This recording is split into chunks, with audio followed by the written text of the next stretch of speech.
How's everybody doing today? Hope everybody's doing well today. And as you can see from the title, how Jim Lampley and Larry Merchant hurt boxing. Let's go back in time a little bit, back in time to the days of Cassius Clay, aka Muhammad Ali. At the time, Howard Cosell was one of the people who reported sports.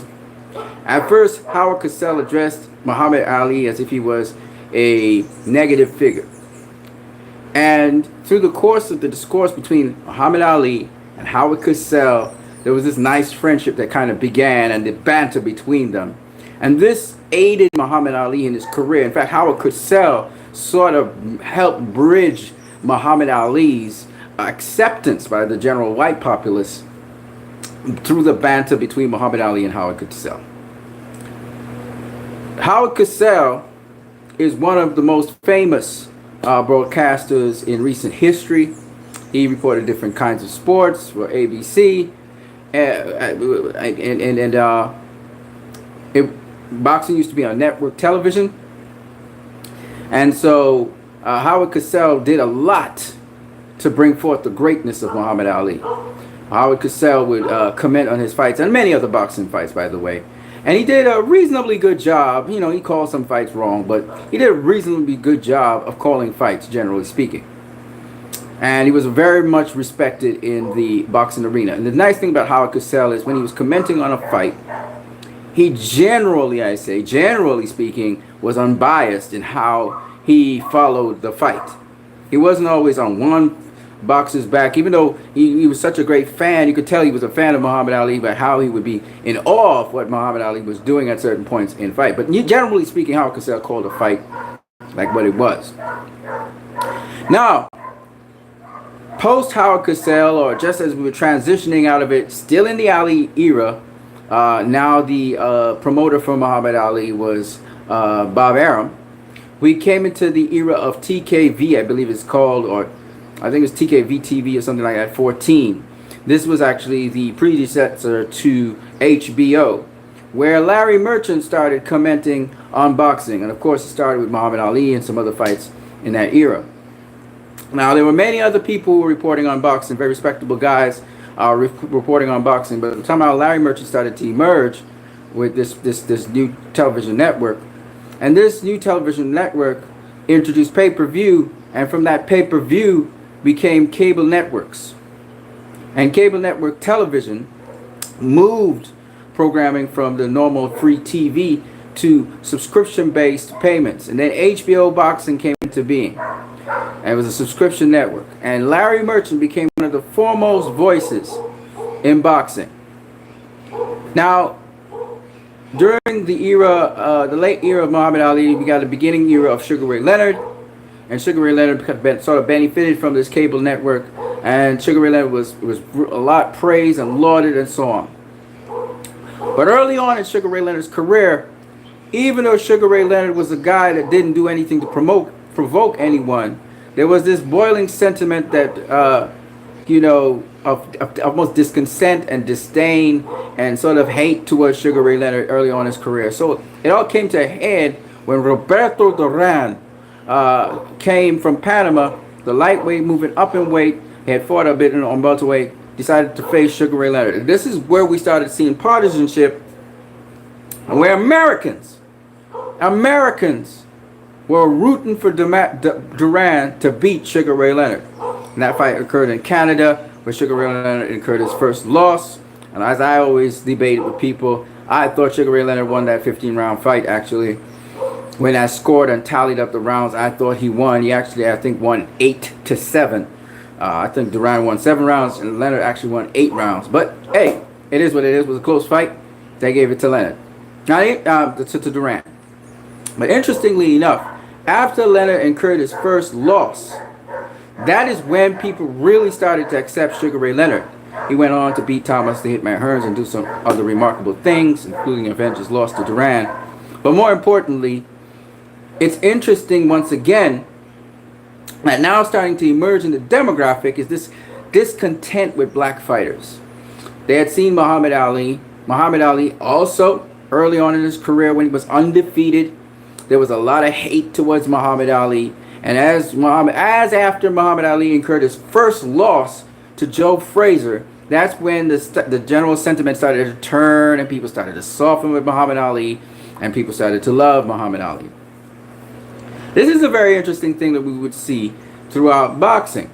But more importantly, when we started looking at fighters such as Pernell Whitaker, Roy Jones Jr., and Floyd Mayweather, we started to see in the commentary now in the sport. Now, interestingly enough, Howard Cosell was on Muhammad Ali's side even before Muhammad Ali was universally loved. Howard Cosell was the guy who started to buy into this guy's real, for real, you know, after he beat Sonny Liston and Muhammad Ali proved him wrong a couple of times. Howard Cosell started believing, and it's Howard Cosell, believe it or not, that started promoting this fighter and started jumping on the side of the fighter of Muhammad Ali.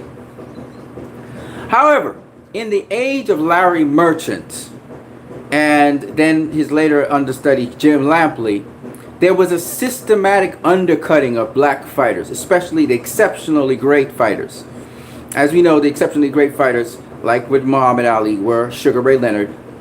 After Sugar Ray Leonard, we had Pernell Whitaker, and after Pernell Whitaker, we had Roy Jones Jr., and after Roy Jones Jr., we had Floyd Mayweather. But what is interesting is, it wasn't just now this discontent with the fighter because they were undefeated and they were doing very well and exceptionally good. But now we had active commentary by the commentating team of HBO downing these fighters and almost rooting for their failure, like hoping that an opponent would beat them. And we started to get this sort of very forceful sentiment now in the commentary now of these fights. And the key players in doing this kind of thing, aided by some black and exceptional black fighters in Emmanuel Stewart particularly, and also sometimes with George Foreman, was they were pushing this agenda of the black fighters not that great.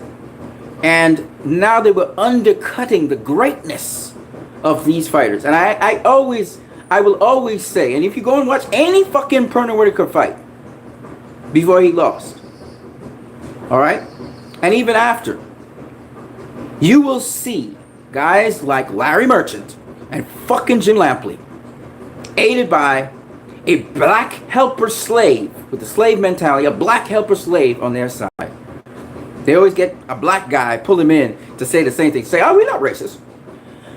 You would always see something like that, a dynamic like that, where they're undercutting the exceptional brilliance that has never been seen before by these black fighters. Pernell Whitaker suffered. His greatness could have soared to the ultimate heavens. But he suffered from unfair criticism and very, very inaccurate commentary on what was going on in the fight. And particularly, I was brought back and revived my attention to when Get This Smoke had me look at a fight between Pernell Whitaker and a Spanish European champion, Pios, I think is his name. And for fuck's sake, I almost thought that Pernell Whitaker was losing the fucking fight. The way how these guys were going in on this guy. You know, he was flat-footed. He's not moving like he usually does. Oh, he's frustrated that he can't get to this guy. The guy's looking like he's just outboxed. I mean, the whole fucking commentary was so adverse to Pernell Whitaker. And the brilliance of Pernell Whitaker, the punching power of Pernell Whitaker, the skill of Pernell Whitaker was just totally undercut by these fucking biased commentators. In fact, coon-ass George Foreman was saying, oh, Dale still can win this fight. I can see him winning this fight. I'm like, what the fuck are you talking about? Pernell Whitaker, by the way, the results of the fight was 118-110. Whitaker basically just winning every single fucking round except for one. 9 rounds to 3, I think it was, or 10 rounds to 2. I mean, come on. Why? And I think about the early Roy Jones Jr. fights, you know, and how Larry Merchant would tear into fucking Roy Jones Jr. You know, oh, the opponent wasn't anything great. He couldn't do everything. And I'm like, what the fuck is wrong with this? I never seen shit like this. Back in the 80s, they were always in awe of what happened. And to the Larry Merchant's credit, whenever he commented on a Sugar Ray Leonard fight, he was in awe and stuff. But this motherfucker, after that, this motherfucker was putrid to black fighters. Putrid to them. If you weren't doing a Arturo Gatti, Mickey Ward fight as a black fighter, he loved Shane Mosley. Oh, Shane Mosley could fight. That's what the fucker said. And when Floyd was beating Shane Mosley's ass from pillar to post, Shane Mosley got off. I thought he could fucking fight. Huh? I thought Shane Mosley can fucking fight. Okay. What happened to the fight in him when Floyd started beating his ass? You know what I'm saying? No disrespect to nobody, but I just had to go there. So, I mean, the disservice that Jim Lampley did and Larry Merchant did to boxing, because the way how the disdain Jim Lampley gives to Floyd Mayweather. Oh yeah, Floyd would have won this fight, but very flat. Oh yeah, I knew Floyd would beat Pacquiao. Kind of very flat thing. It's not, oh my God, the exceptional brilliance of Floyd. None of that shit. And he's supposed to be a hype man. And then Jim Lampley comes with the audacity, that fucker comes with a sport. HBO gives him a segment called The Fight Game, right? It gives him a segment called The Fight Game. And he talks about Arturo Gatti and Mickey Ward and stuff. Whenever Floyd Mayweather's name is mentioned in The Fight Game, it's always associated with something negative. The best motherfucking boxer on the planet is getting all the hate from fucking Jim Lampley. And I looked at that and I said to myself, look at that. Look at that. And so Jim Lampley and fucking ass Larry Merchant hurt boxing. Because when you have the best in boxing and they're being bashed, and the mediocre fuckers are being praised because their skin color is a certain color, and because they're not exceptional, people started getting dumbed down to the fucking sport of boxing. They only wanted to see rock'em sock'em fucking robots. And I listened to some so-called fucking purists who talk about back in the day. And they want to quote some fucking boxer from 1920 or 1930 or 1918. Oh, those fights were great. 45 round fights, 75 round fights. And everybody just got chained up by fucking Jim Lampley and fucking Larry Merchant. They fucked up the sport. To this day, we're still recouping from it. To this day, Floyd can't be called TBE, which he called him. He didn't even call himself that. He actually was called by his people associated around him called him TBE. Even Emmanuel Short said maybe he'll be the best ever, right? But the point is, this athlete decides to say they're TBE, and they have a host of evidence to support them on that shit. But because boxing is so fucked up by those two fucking white dudes, you can't give him that. And even black people who should have more common sense, knowing how this system works, can't give Floyd his props. Can't give him that he's the best ever. He never said he was the greatest. He said you could take that title. Greatest, I don't need that. I ain't trying to be great.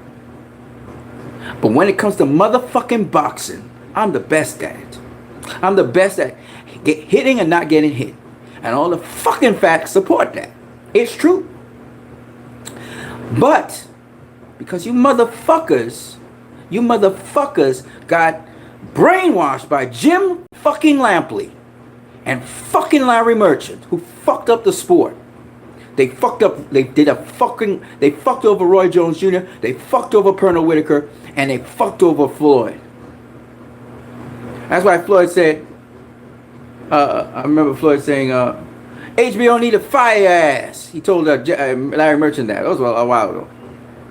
You don't know shit about boxing. Because every time Larry Merchant interviewed Floyd, Larry Merchant has something negative to try and infer to Floyd. And Floyd understood what the fuck was going on. Because he'd seen it with Pernell Whitaker. He had seen it with Roy Jones Jr.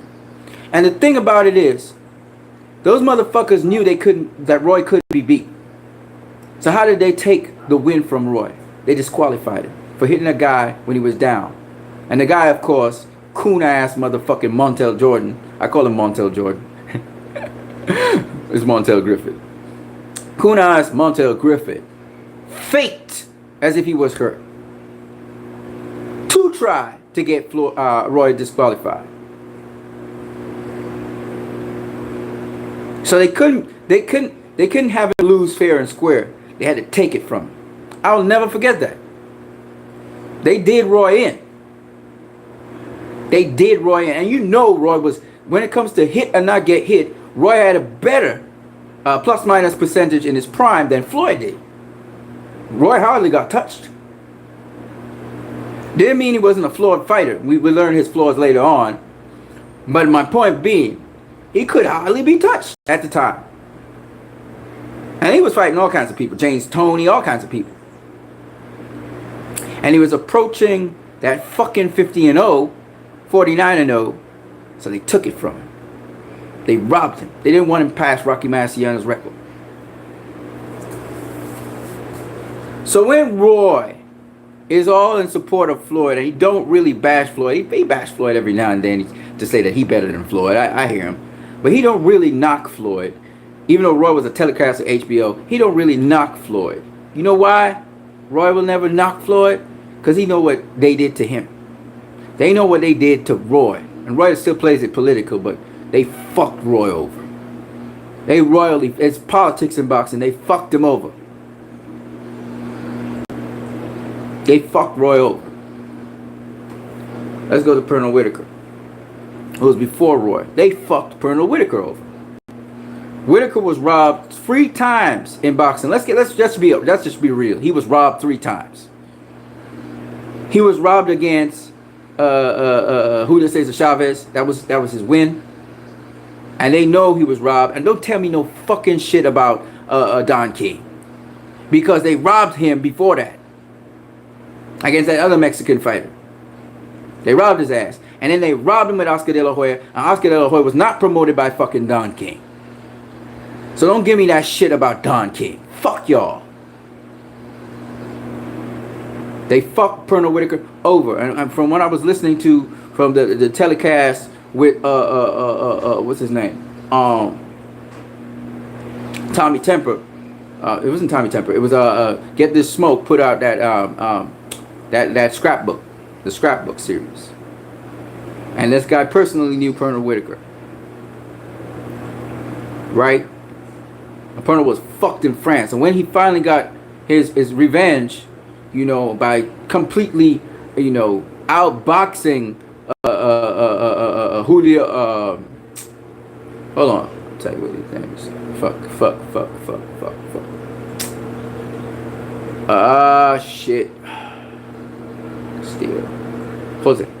Jose Luis Ramirez, right? After he finally got his retribution against Jose Luis Ramirez, that's the only time. Don't forget, you guys should smash that like button. If you're going to watch my thing, please, at least, if you like it, like it. If you want to dislike it, dislike it. I don't give a fuck, but just, you know, give a reaction, right? Yeah. Jose Luis Ramirez. They robbed him against Jose Luis Ramirez, man. That was a fucking robbery. And then they robbed him against Julio Cesar Chavez. And they robbed his ass against Oscar De La Hoya. I know that fight wasn't close. That's fucking Jim Lampley and they saying that was close. I wasn't close. So, Pernell Whitaker only lost 1 fight. And that was, well, there's 2. But, you know, the second one's kind of technical, where he broke his clavicle bone. But, you know, he lost against Tito. Alright? And there were shades of him in that Tito fight. You know, he was trying to close the distance, get in on Tito, and Tito would keep on hitting him. You know, maybe still functional. You know what I'm saying? But, you know, that was probably the last hoorah, like my dude was saying, with him. You know, but Pernell fucking Whitaker, man. Pernell Whitaker, man. And Roy Jones Jr., man. You know. So, those 3 names. And then, of course, HBO again. Instead of talking about and praising Bernard Hopkins for his longevity, it was like, when you gonna leave the sport of boxing? Man's at the top of the game. He's dominating. and you ask him when he gonna leave the sport of boxing, get the fuck out of here. You know, that's like, now to be fair, I'm gonna talk about the other side of the coin. Right now, motherfuckers talking about Pacquiao. He shouldn't face Keith Thurman. He should, and Keith Thurman will knock his ass out. And blah blah blah blah blah. Listen, man. Manny Pacquiao be performing like a motherfucker. I don't hear nobody talk about he got to get out of boxing. If the motherfucker want to get out of boxing, he could do that. But don't tell me the man's performing at the highest level. He's right now the regular fucking champion of the WBA, about to face the super champion. Don't tell me about he need to get out of boxing. If the motherfucker want to fight till he's 50, he can do whatever the fuck he want. And from what I see, his ass ain't gonna get knocked out by Keith Thurman. He gonna make it to the finish line. He may win the fight, as well as he may. But at the end of the day, I'm telling you, he got a good chance to beat Keith Thurman too. 60-40 is not that big a difference. In fact, it's 55. I got it 55-45 now. I don't even have it 60-40 anymore. Get closer. Because of you motherfuckers. Pacquiao's so fucking motivated. Once he don't hurt his ass between now and fight night, he gonna be fine against Keith Thurman. He's gonna be fine. You know, and he can box. He boxes so much better than he used to. He's so much more crafty than he used to be. I got Pacquiao, man. He could easily upset the card. You know, 55-45 is a close fucking fight now, right? And Keith Thurman think he gonna knock out Pacquiao? That ain't gonna. Let me just tell Keith Thurman, you ain't gonna do shit. You ain't gonna do shit. You ain't gonna knock him out. So you better box your socks off. And you ain't that's another thing. There's only one Floyd Mayweather. There's only one Pernell Whitaker. There's only one Roy Jones Jr. There's only one James Toney. You ain't none of them. All right? You are you. You are Keith Thurman. There's only one Keith Thurman. Right? So don't try to emulate Floyd. Because you can't. All right? And now you can learn from Floyd, just like how Floyd learned from Pernell Whitaker. You can learn from Floyd, but you ain't Floyd Mayweather. So you better know what you're doing inside of there. Because Floyd Mayweather can pivot like a motherfucker. Tight pivots. Pernell Whitaker could tight pivot. Roy couldn't do that. But you know, he had his other things he do. You can't do it either. So, motherfucker, you better know what you're doing inside that ring. And you better know how to clinch, too. You better know how to lock up Pacquiao on the inside. You take pride in the fact that you don't lock up. You better know how to lock up this rounds. You're going to have to mix it up and lock him up at times. You're the bigger, stronger guy. Use your strength. Lock him up and turn him. You know what I'm saying? You better know how to do that shit. All right, so I'm just saying, if you don't know, he gonna beat your ass from pillar to post when he gets you. That running away shit ain't gonna work with Pacquiao. All right, so anyway, back to what we were saying. Pacquiao coming for your ass. Let me just let you know that. So if you're not on your A game, he will beat you. All right, if you lapse for a minute, if you are sleeping on yourself for 1 minute, he would drop your ass. He did it to Jesse Vargas. He did it to Chris Algieri. He knocked out Lucas Matisse. He beat up Adrian Broner. Pacquiao ain't no fucking joke. All right, y'all don't get it, man. Pacquiao is totally motivated for this fight. Totally motivated for this fight. That motherfucker, I was watching him training, and that motherfucker ain't getting tired. Nothing. That motherfucker just going. So he's totally motivated. It's like, oh, I'm 40 years old, huh? Okay, motherfucker. We can see who's 40 years old. And people talking about the end of Pacquiao. Fuck no. Y'all tripping. Y'all tripping. Watch out that guy. Just watch at how Pacquiao's working. Watch at how Pacquiao is. Watch at his training regimens. Watch at the shit that motherfucker be doing. Pacquiao ain't going nowhere. Y'all ain't not. Keith Thurman is not knocking out Pacquiao. Okay? Pacquiao, who got knocked out by Marquez, was going in for the kill. He was reckless. That's how his ass get knocked out by Marquez. If he was to face Marquez now, he ain't getting knocked out by Marquez. Alright? That's just what it is. And his style has evolved. Y'all still think this is the same rabbit jumping Manny Pacquiao? No, motherfucker. No. Y'all say he's not as exciting. That's because he's more textbook. He's more fucking boxer. He's more of a boxer now. And he's so fucking crafty. He's still got, you know, he's still wildish with certain shots and shit. But anyways, back to what I was saying. So I I'm tired of hearing people tear down great boxers, you know. And then the other thing is Floyd, I was listening to Jeff Mayweather as he was giving his tribute to Pernell Whitaker. And he was talking about how Pernell Whitaker would make a fight look so easy, and he was so fucking smooth with it, and it's true. And there's a lot of shots, people praised Oscar for hitting Pernell Whitaker, and Whitaker parried them fucking shots. He blocked those fucking shots. And y'all just... Jim fucking Lampley said, hard right hand by Oscar de la Hoya, hook to the body. Like a fucking asshole. And none of those shots land. They're being blocked. Alright? And just because a guy doesn't have to swing and miss to not hit his target. Targets can be blocked. You can block a target. So Jim Lampley did a big disservice to fucking boxing. That's why people so dumb now. Because people don't know strategy. Back in the day, not even that, even ESPN had a better commentary team than fucking HBO. Because Joe Tessitore, very good when he was commenting, on boxing. And this guy, what's his name? He died just recently. He was a trainer, and he was also a boxer. Very good commentary, solid. I don't remember his name. And these guys were solid. Andre Ward's a solid commentator. He's solid. Timothy Bradley mostly is solid. Timothy Bradley, I think, is more of an objective kind of dude. But he don't rock the boat. Sometimes he has to say, no, I disagree. I just disagree with you guys. Max Kellerman, nah. Max Kellerman, he's intellectually dishonest. Max Kellerman goes with what Lampley and Merchant do. He's really that kind of dude, but he tries to do it with a lot more smoothness. But he's going with the same fucking arguments they have.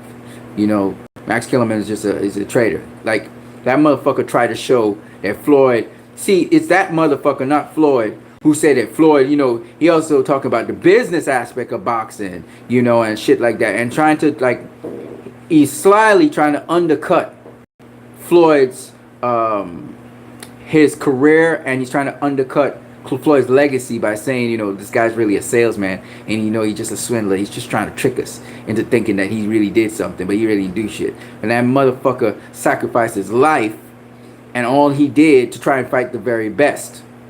Alright? And now he's reaping the benefits and rewards off of that with a business mind, because motherfucker controlled the chessboard, because he got his own promotional company, and on top of that, he's like the face of boxing, officially and unofficially.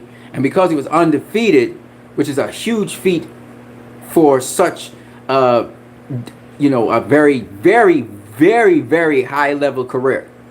And to be undefeated after that, the names that motherfucker got on his resume, it's not like Rocky Marciano. Rocky Marciano got what? In the last 7 fights of his career, Rocky Marciano faced, had a championship fight, and he had 6 or 7 opponents, right? Who were, good opponents and stuff, and all-time greats, right? Floyd, throughout his entire fucking career, he only 2 years of his life he wasn't a world champion. So you're talking about, of his 24 year professional career, 22 of those years he was a world champion. Yeah. Fighting and defending people. So the names on his resume are ridiculous. So it's not like this 50-0 is just some kind of fly-by-night 50-0. No, motherfuckers. It's not. Right? So anyway, going back to what I was saying. People try to say that Floyd did what Rocky Marciano did, and guys were faded and they went in their prime.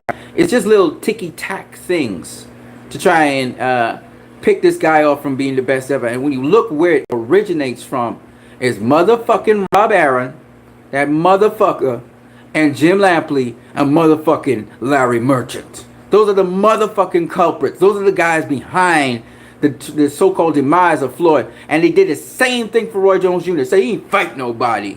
Look at the names on this resume, and it's bullshit. And I know that. And they were trying to down Pernell Whitaker and call Pernell Whitaker boring. They were trying to call Pernell Whitaker. This shit ain't new, motherfuckers.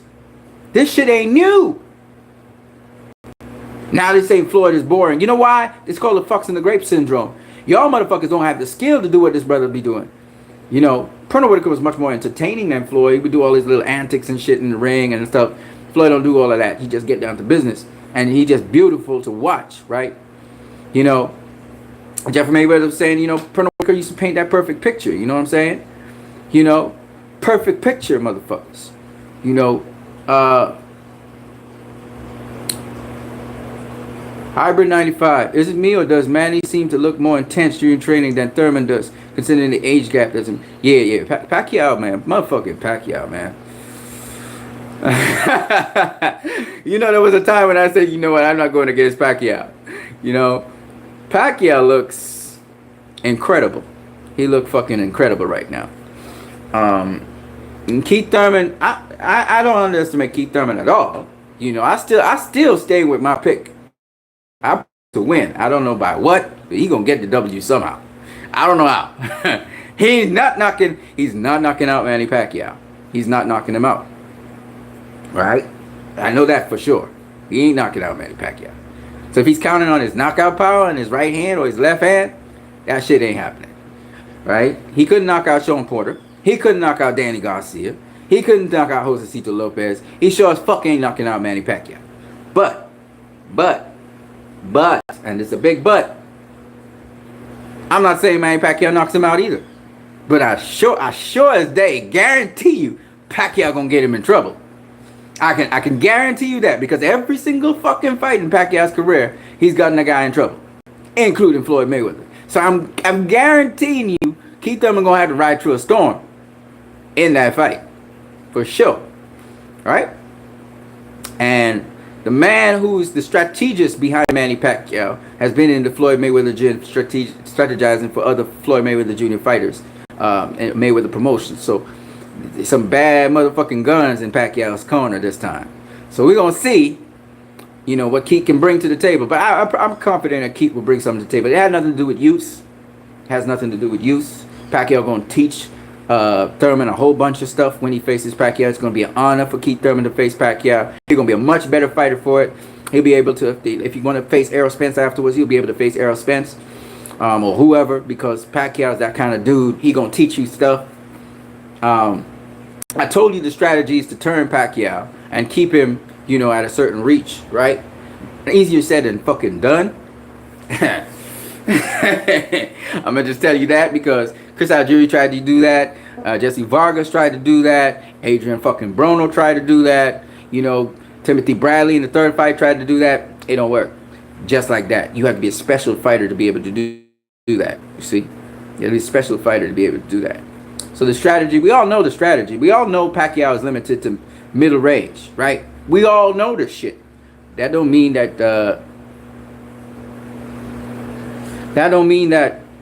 you could be able to execute that shit.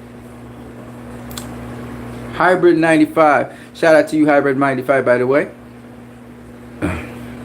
Hybrid 95 says, I do miss Roy Jones Jr. as a commentator. He was my favorite. Yeah, because Roy, the thing I liked about Roy is he's kind of diplomatic in how he talks. So that's what I like about Roy. And Roy don't really pick a shoe in the race. But Roy picked Keith Thurman to beat Manny Pacquiao. He picked Keith Thurman to beat Manny Pacquiao. And Roy's got that sharp boxing mind, so I'm totally with him. And man, fucking Roy Jones Jr., man. People must have forgot. That motherfucker was sick. You know. Hybrid 95 says, Floyd in the same boat as Canelo now, where he took on big names, but not the hardest fights. I don't know what the fuck you mean. What do you mean by not the hardest fights? Because he made it look easy? Because Floyd and Canelo make it look easy. Not the hardest fights? What are you talking about, man? What are you talking about, man? That was the hardest fight. Those guys were at the top of the division. The guys Floyd took on were the top. Okay. Let's go there. I appreciate what Floyd did in the ring, but there's fights he shied away from, like Can and Paul Williams. Let's go there. So instead of facing Paul Williams, who beat Antonio Margarito, who Bob Arum was trying to get Floyd to fight, let's just talk about it. Let's think about it. Let's think about it. Because Hybrid 95, I'm tired of people saying this stuff without critically thinking. You see what I'm saying, my bro? So I wanted to talk to you about it, right? So here it is. You're saying Floyd ducked Paul Williams. So he faced Ricky Hatton the same year Paul Williams wanted to face Floyd, right? So he faced Ricky Hatton instead. Now think about how tough this fight is, right? Motherfucking Ricky Hatton beat Costa fucking Zoo.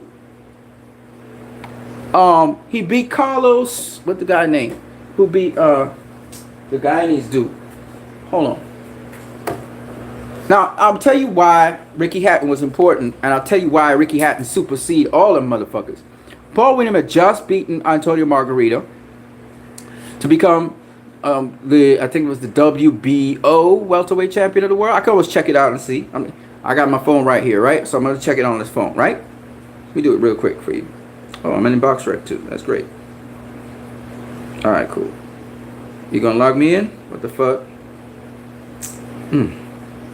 Hold on 1 second. All right? I want to show you guys something. Ricky the Hitman. Fuck you, phone. You think about some phones, man, it's just typing on them is such a piece. It's such a pain in the ass. I keep on trying to say Ricky, and it clicks the O instead of the I.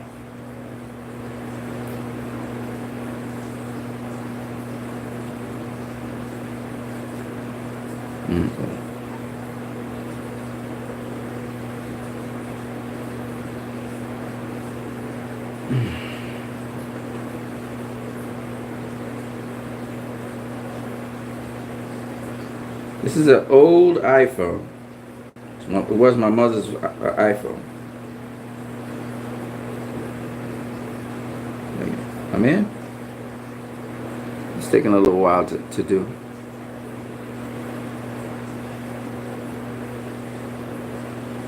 Okay, we're going. See, it's gone. You know what? Let me go back. Okay. Let me go back. Oh, bitch. There we go. Oh fuck.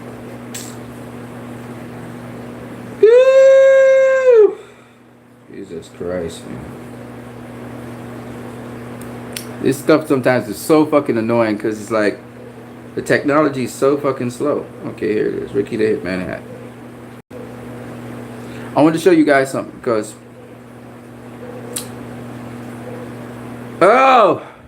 you said Paul Williams. Basically, you're saying that Paul Williams was tougher competition than Ricky Hatton. Okay, because you're saying that Floyd and like Canelo took the big names but not the hardest fights. I disagree with that 100%, both for Canelo and Floyd. Because you cannot say that Canelo and Floyd didn't take the hardest fights when they fought the best in the fucking division. You can't be saying that shit. You just can't say that shit. Floyd fought the very best in the world. Ricky Hatton was the best super lightweight out there. And Ricky Hatton beat Costa Zoo. And since Floyd wanted to face Costa Zoo, never faced Costa Zoo, he faced Ricky Hatton. But even so, listen to Ricky Hatton's fucking resume. And then I'm going to go with Paul Williams. And then think about what Ricky Hatton brought to the table and think what Paul Williams brought to the table, okay? So in the year when Paul Williams beat Antonio Margarito, I think it was early in the year, and Floyd had faced Oscar De La Hoya, you know, Paul Williams called out Floyd Mayweather, right? And Ricky Hatton called out Floyd Mayweather, right? Miguel Cotto was also, I think he became world champion at that year as well. All right? So all of that was going on. So Floyd had to pick one of those guys to face him. And he picked Ricky Hatton. For multiple reasons, but one of the main reasons was Ricky Hatton had won a welterweight title, which Cotto now had, because he abdicated it and he went back down to super lightweight. And Ricky Hatton beat Louis fucking Collazo. That's a hard guy to, and he knocked him down twice in the first round, right? Hold on, let me see what you. All right, so let's go through it. Let's go through it. All right, well, let's go through it. Paul Williams will have to be compared with Ricky Hatton because Ricky Hatton's the guy that Floyd fought. Paul Williams was the guy that wanted to face Floyd, right? Now think about this: if Floyd had taken on Paul Williams, which he'd have beaten, all right. Paul Williams, there's nothing special about Paul Williams. He just keeps coming. And Floyd got defense, so he ain't going to hit Floyd. And Floyd will be hitting them all night, right? So that's basically what would happen. How we know that? It's because Floyd fought a Paul Williams-like opponent in Carlos Baldomir. All right? And y'all say Baldomir's slow as fuck. It's just Floyd's quick, okay? And that's just how Paul Williams would have looked. He would have looked like an ass. All right? So anyway, and Antonio Margarito, the same treatment. The same fucking treatment. Tony Margarito would have gotten beaten up too. All right? It's the same shit because Paul Williams and Tony Margarito wasn't much different to each other. They were the same rock'em sock'em android robots. Okay? Easy work for Floyd. They're not awkward or nothing. You see, they just throw volume. That's it. All right. Now, Carlos Baldomir was awkward. Marcos might awkward. They weren't conventional boxers that's just throwing a lot of punches. They were awkward as fuck. Okay? Ricky fucking Hatton. Let's talk about Ricky Hatton. Ricky Hatton, before he faced Floyd Mayweather, had faced Jose Luis Castillo. Okay, he was an old washout guy, so we're not going to talk about Castillo. He faced Juan Urango. Whatever. It was an undefeated Juan Urango. Who cares? I don't care if he's undefeated. Who the fuck is he? Right? Faced Louis Collazo 2 fights before. Louis Collazo won the WBA World Welterweight Championship, knocking down Collazo in the first round. Collazo almost knocked his ass out in the final round of the fight. But the point is, he beat fucking Collazo. He went up to welterweight and grabbed a welterweight title. Before that, he beat Carlos Mauser. That's the guy I was thinking of. Knocked his ass out. Stink. It was cold. A stink nasty knockout. Right? And he became the IBF. He became the unified IBF. Hold on a second. Hold on. Carlos Mauser had stopped Vivian Harris the fight before. Knocked out Vivian Harris. Cool. I remember that. Vivian Harris went down like like a fucking statue. Oh shit, man. Hold on a second. Hey, Hybrid 95. I'm just going through it. I want to explain some shit. I'm not done.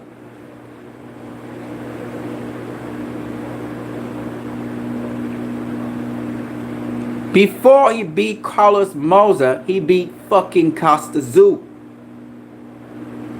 Okay? Ricky fucking Hatton.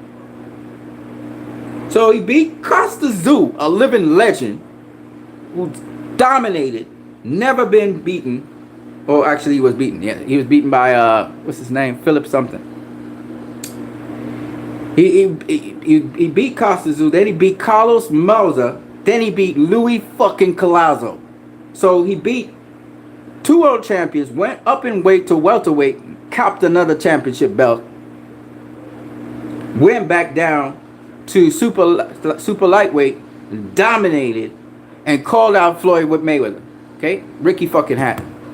Now, you know how much people were saying that Floyd was ducking Ricky Hatton? You know why? They say he was ducking him since lightweight. Ricky Hatton was world champion. You move up to welterweight, you duck Ricky Hatton. So this is the kind of shit we're talking about. Like how Canelo is allegedly ducking Andrade and Charlo. They was down in the lower weight class. Y'all was in the same weight class. Y'all never fought. You go up to welterweight, and this motherfucker went up to welterweight, win a welterweight title, had to go back down to lightweight, still can't get your ass. Ricky Hatton was calling out Floyd for a long fucking time too.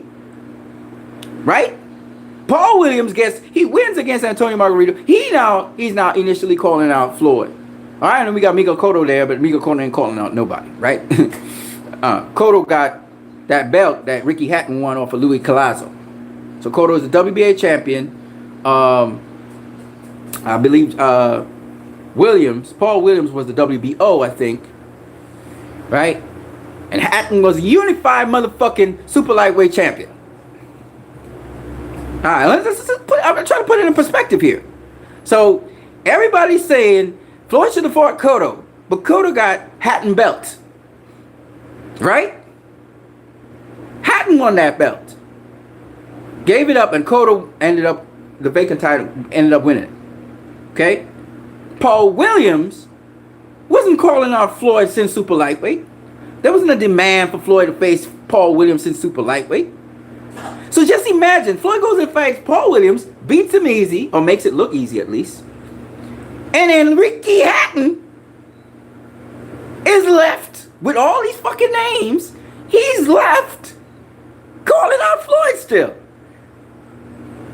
Now y'all would have said, oh, Floyd fucking ducked Ricky Hatton. And Ricky Hatton would have messed up Floyd because Paul Williams is a one-dimensional fighter, but Ricky Hatton had dimension. That's what would have happened. And Ricky Hatton is an inside pressure fighter like Paul Williams. Except Ricky Hatton brings the fucking heat worse than Paul Williams did, if y'all was really paying attention. And Floyd stopped his ass. And that should have told you, because Ricky Hatton's a similar fighter to Paul Williams and Antonio Margarito, except he had better defense. And he's more athletic. He's much more agile than those two fucking... And he's quicker. Those two guys are slower. Ricky Hatton has fast feet and all that shit.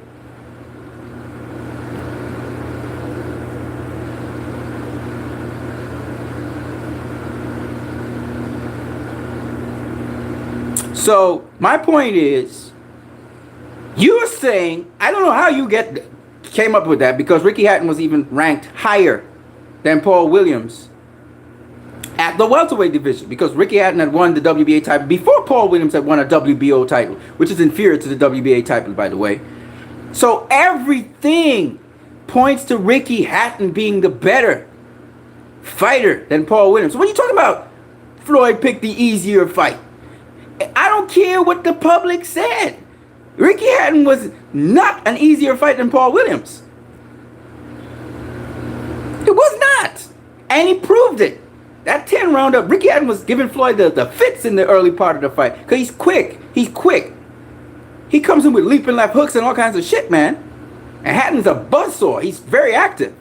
And he's faster than Paul Williams. Paul Williams is a slow fucking slug. Like Antonio Margarito.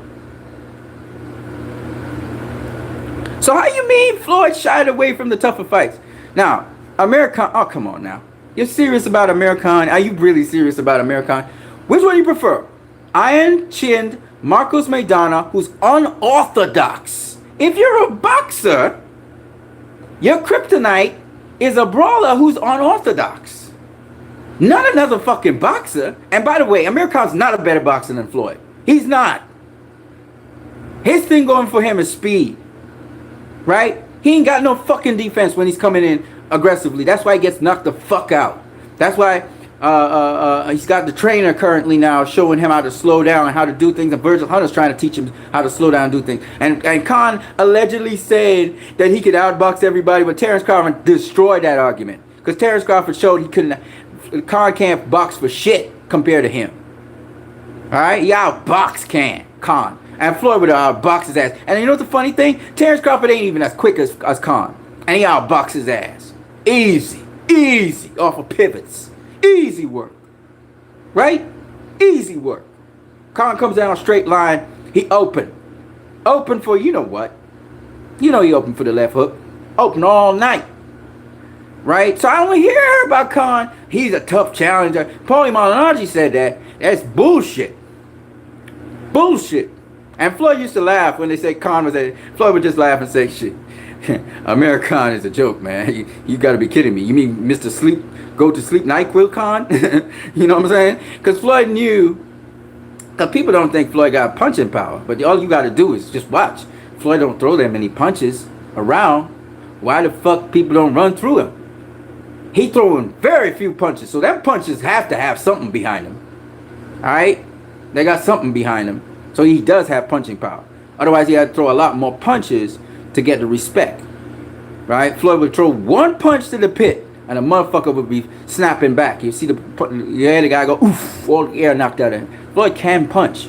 He just got bad hands, so he can't really throw combinations like he would like to all the time. He can't be as active as he would want to. He has to pick his shots so he don't break his hand. And he had to figure out where he's going to hit you so you don't break his hand. You can break his hand on your head.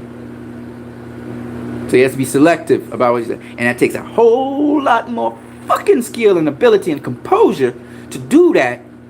You got bad hands and you still beating motherfuckers? You are a bad motherfucker. You're a bad motherfucker. We give Paulie props for but he only got a jab. Floyd does all kinds of shit with bad hands.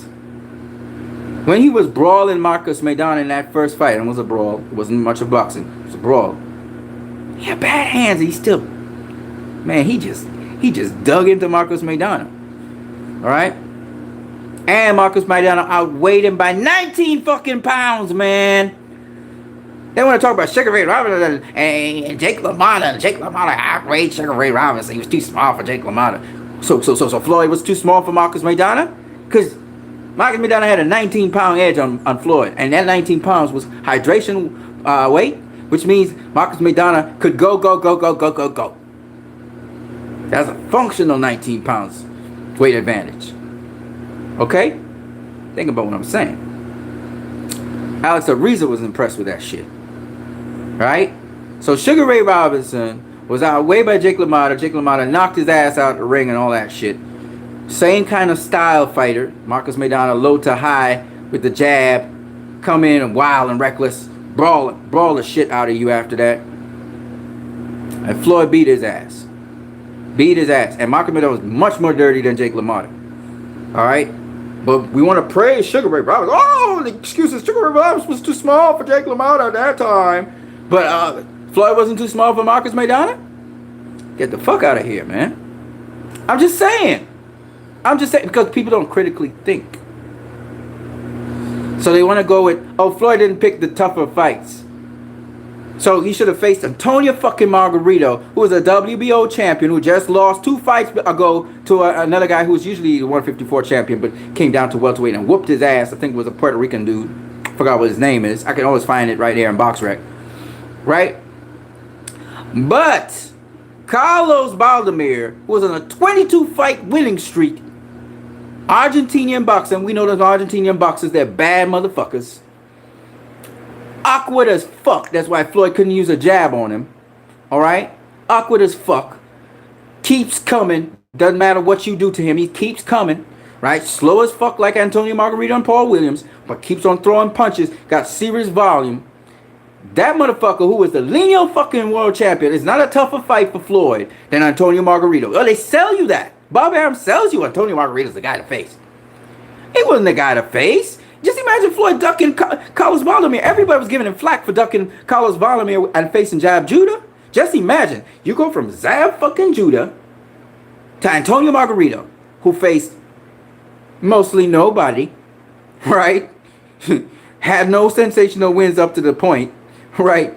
You know, add loaded gloves on top of that, right?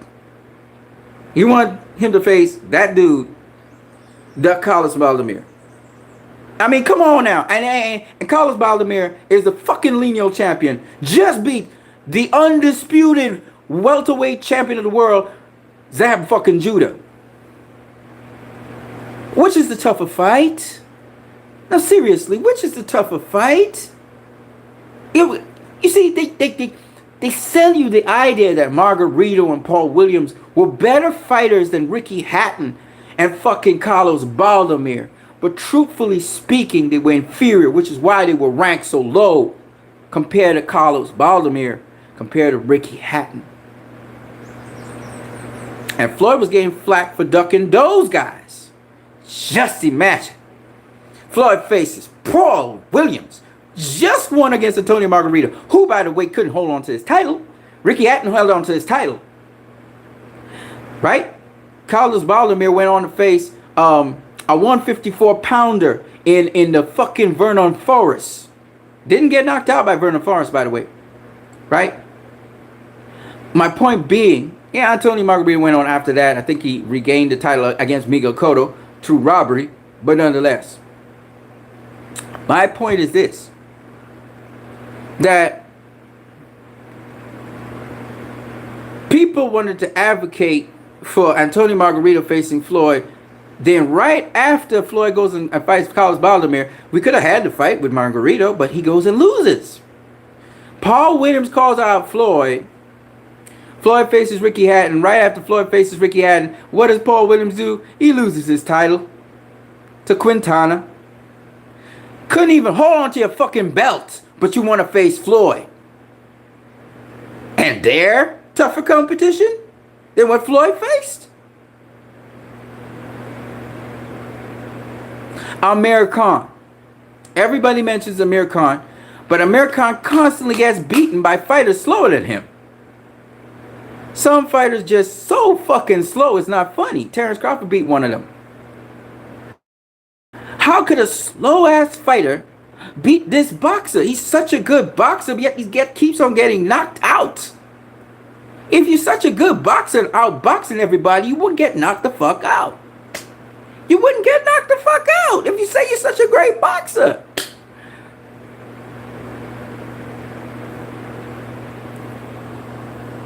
The fundamental flaws. He's not a great boxer. So you gotta be able to see through the bullshit out there. You gotta be able to see through the bullshit, and you must be able to process things and think for yourself. It's called critical thinking. And you don't have to have no PhD degree or be high up in studies to know about critical thinking.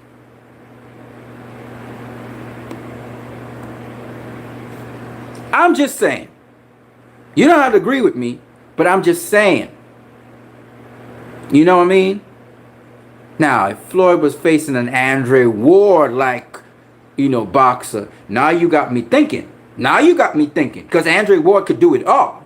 He could fight on the outside. He could fight on the inside. He could fight at mid-range. Motherfucker got defense. Now you're talking to me. But Amir Khan's a one-trick pony. And he only do one thing. Why would I worry about Floyd against him? He a one-trick pony. And he don't got a fucking chin. He's a one fucking trick pony. But if you ask me, Arislandi Lara is another one. He's not a one-trick pony. He got some dimension to him. He got some defense and stuff. But Arislandi Lara get move around the ring too fucking much. And Canelo showed us how you fight a guy like that. Because Canelo has a lot of attributes that Floyd has. So why Floyd, when he saw him when he was young, said, this motherfucker gonna be the next best thing. He told Oscar that. He said, you got a good one. This guy's gonna be the next best thing. Look, he's there. Floyd said it. There it is. Pernell Whitaker said that about Floyd. He said, you just stay on the right track, and you'll be the greatest, and you will never be defeated. And what happened? What happened? It was fulfilled. Right? Whitaker said that about Floyd. And Floyd took it to heart. All right? Pernell Whitaker. Remember that. See, these guys know what they're saying, right? So that's why I said Canelo is he's in a different category of boxer, right? That's why he need to face Demetrius fucking Andrade, right? Because Demetrius Andrade is a defensive fighter. He need a challenge, and that's the challenge he need to face. He don't need to face no Sergey Kovalev. He got flaws that Canelo could exploit. That's easy work. Not easy work, but you know what I mean. That fits into Canelo's, move him out of the way. Danny Jacobs wasn't a guy that was easy to beat. Because he got defense, he got offense, he got everything. He could do everything. And he's probably the best, other than Canelo, he's the best middleweight out there. He's better than Billy Joe Saunders. He's better than Demetrius Andrade. He's better than Jamal Charlo. He's better than them. All right? I truly believe that. Because of experience, his maturity, his composure, his boxing IQ. I think it's a tier above those guys. Right? And his experience. Because he's been in there with all kinds of boxers, right? Even lost to one who was a very good boxer as well. So, I think Danny Jacobs if Canelo was to leave the middleweight division tomorrow, Danny Jacobs the best middleweight out there. I think the two best middleweights faced each other. It wasn't Triple G. I don't think Triple G is better than those two. I don't think so at all. I think the others are learning. They're still learning and growing.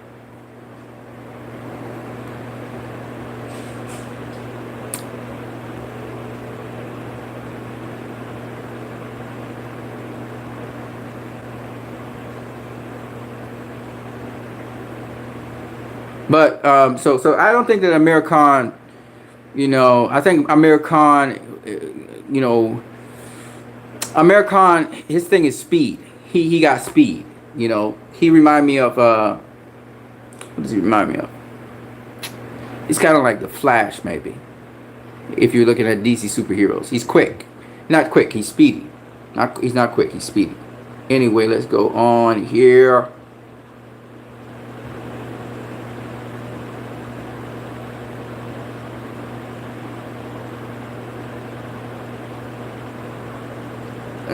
But you know, I'm glad you raised that, because there's a lot of things that are perception, you know, because of people say things over and over again. Perception is something that the boxing fans always get, like they have this certain perception about certain fighters.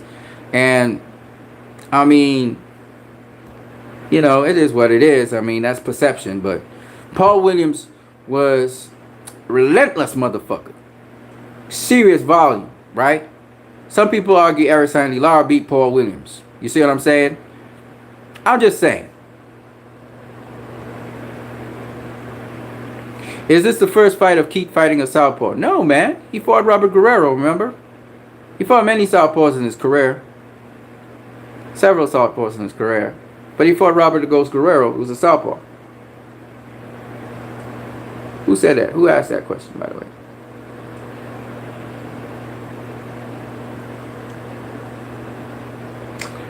Rainier Lisa. Rainier Lisa. Shout out to Rainier Lisa. Rainier Lisa says the closest fight Floyd had was his fight against Pacquiao. No, bro. There were two close fights in Floyd's career. One was against Marcos Maidana, because it looked like he was doing well against Floyd. And the other one was Jose Luis Castillo. Yeah, not Pacquiao. Pacquiao's probably one of the easier fights to score, I would say.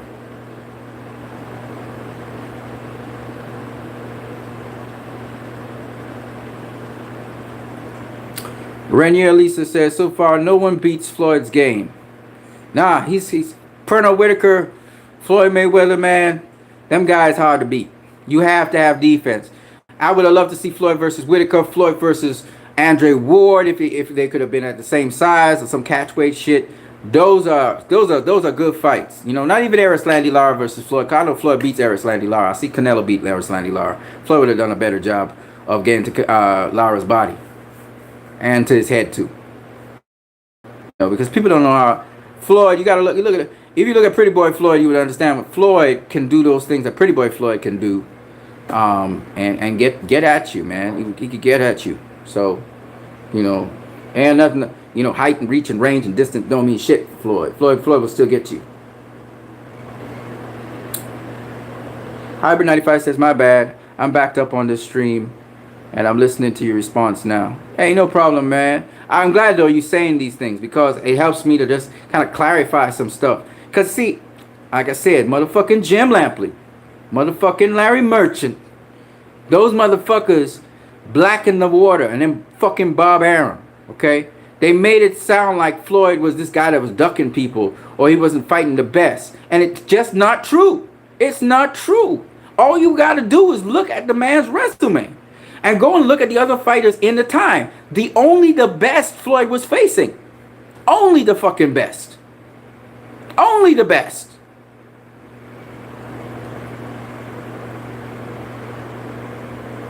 You know?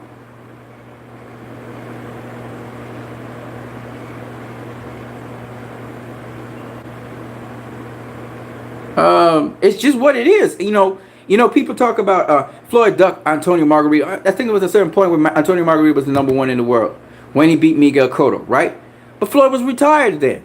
Now, okay, you could say, now this is what people could say. Well, the welterweight division was heating up. There was Cotto, there was Paul Williams. You know, there was Paul Williams. There was Cotto. There was who was the IBF champion at the time? I don't know who was the IBF. I'm gonna check. Right? But it was Cotto. You know, there was Paul Williams. You know, I don't know who the WBC champ was. I think was it Pacquiao? I don't know. It wasn't Pacquiao, was it? Nah, I wasn't Pacquiao wasn't there yet. He fought Oscar De La Hoya in 2008, right? Pacquiao wasn't there. There was Cotto. I don't know who. I'll check. I'll check. WBA guy was Cotto. The WBO guy was Paul Williams. Shane Mosley was there. Did Shane Mosley win anything? No, Shane Mosley wasn't there, right? Shane Mosley was a 154, right? I can't remember. I have to go check. I think Mosley was at 54. Hold on, I'm gonna check and tell you.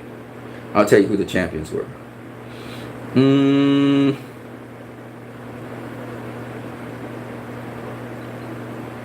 2007, right? Hold on a second. I'm gonna tell you.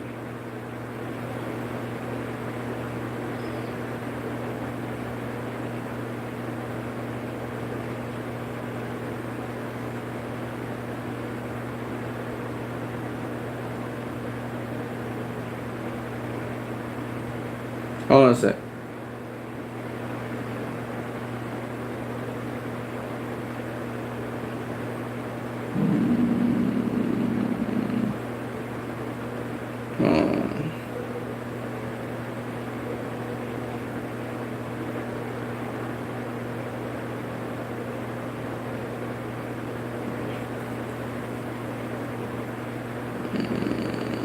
All right, hold on. 2007, right?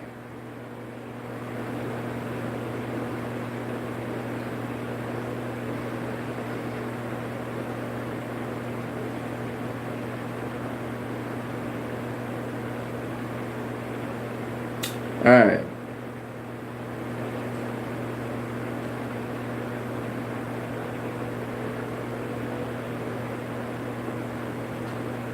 I believe Andre Berto.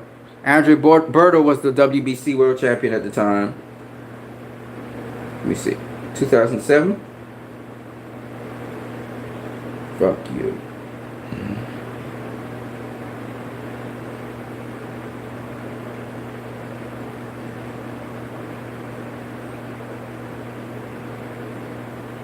No, wasn't Berto. Wasn't Berto. Hold on, I'll get it.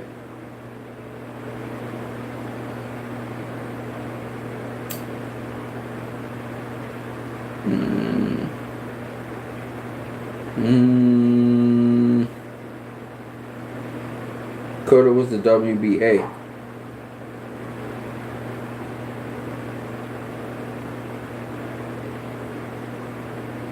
Who was the WBC?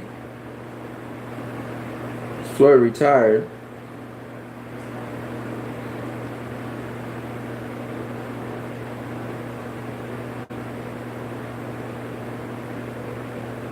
Yeah, Cotto was the WBA. Cotto was the WBA.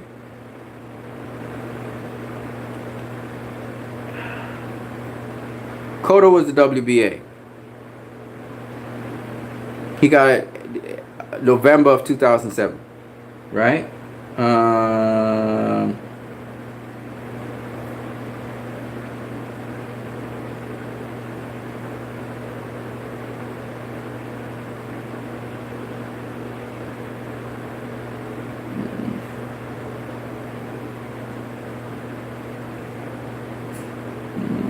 Hold on a second, Hold on a second.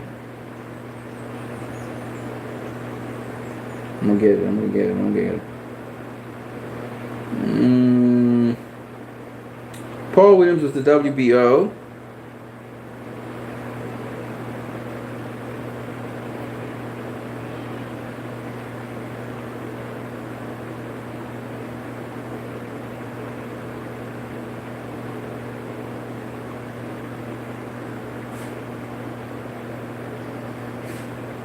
Right. Okay. So the IBF champion was Kermit Cintron. So Kermit Cintron was the IBF world champion. Paul Williams was the WBO champion. Miguel Cotto was the WBA champion. Let me find out who was the WBC.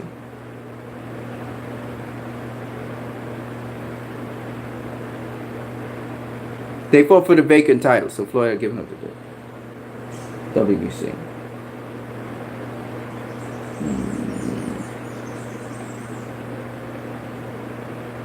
I believe it's Clottey. I think Joshua Clottey.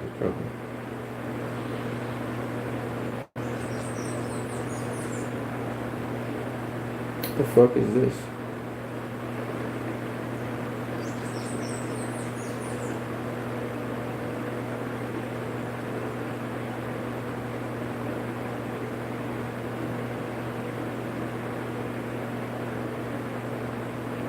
Nope. Nope. It's not Clottey.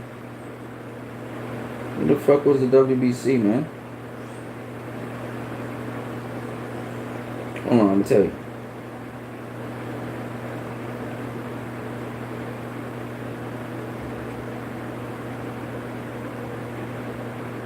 Just now I'll tell you.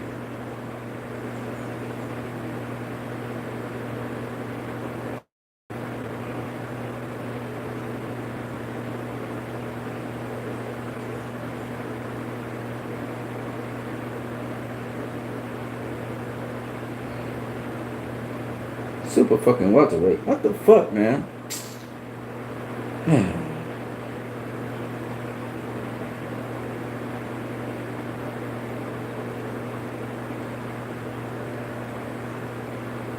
Okay. So Floyd Mayweather was the WBC world champion at the time, and it was only back in 2008 when he surrendered the title that Andre Berto. In 2008, Andre Berto became the WBC world champion. So in 2017, there was only available the following champions. You had Kermit Cintron, which was the IBF. You had Paul Williams, which was the WBO. And you had Miguel Cotto, which was the WBA. We didn't have no WBC world champion until 2008. All right? Kermit Cintron, of course, he lost his title to, I'll tell you who.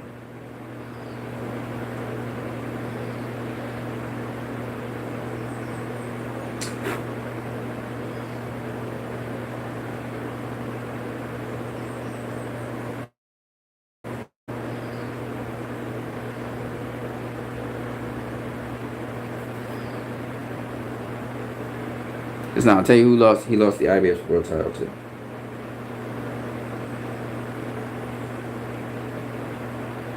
To Antonio Margarito. So Antonio Margarito in 2018 became the IBF welterweight champion of the world.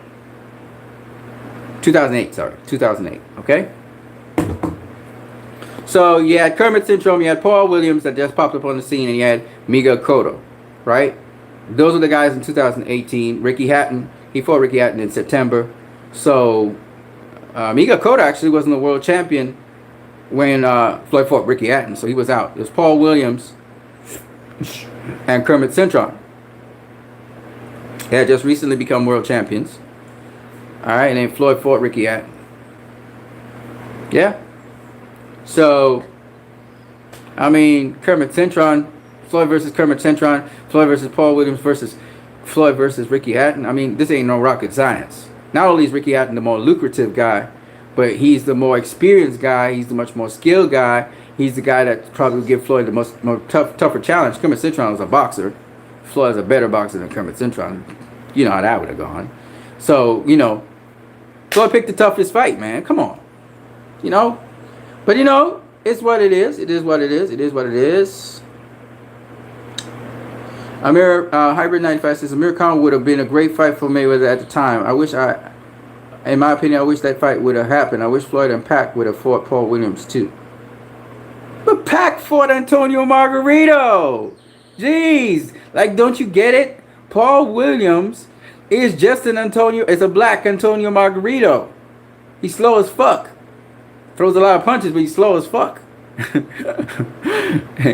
Pacquiao would have bust up Paul Williams like he did Montero. They're too quick for them. They're too quick. Floyd's too quick for those guys. And them guys well conditioned. Pacquiao don't slow down. Floyd don't slow down.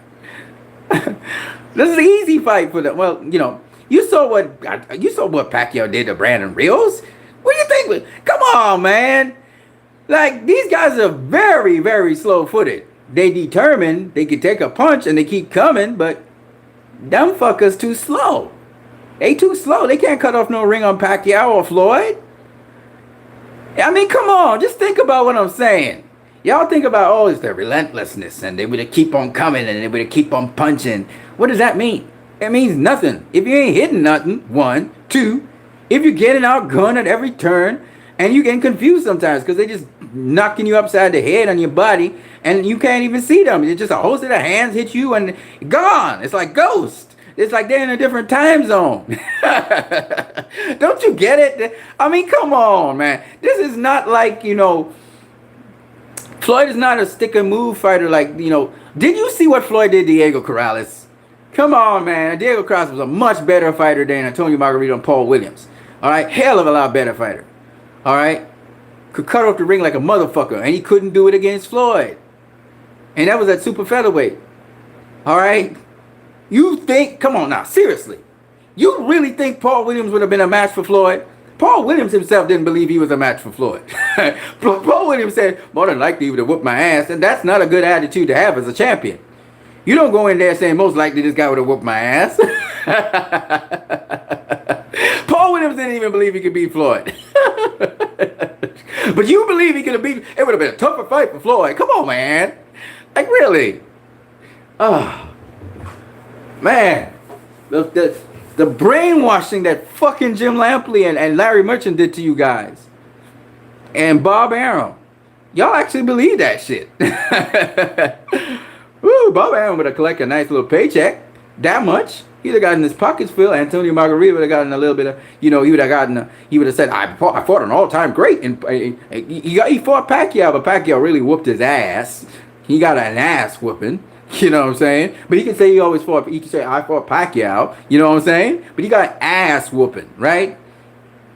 Paul fucking slow ass Williams, right? Beat his ass. But Margarito would have been a test for Floyd. Paul Williams would have been a test for Floyd. Why? Because he's black? He ain't slick. He's slow as fuck. In fact, I think, who was it? Carlos Quintana? Who fought Paul Williams? Was it Carlos Quintana? Somebody fell out the ring with him. It was Kermit Cintron, right? I think it was Kermit Cintron. Kermit Cintron was whooping his ass. Kermit Cintron is not no great boxer. Carlos Quintana is not a great boxer. And he outboxed Paul Williams and beat him. Come on, man. Like, really? Like, really? Come on, man.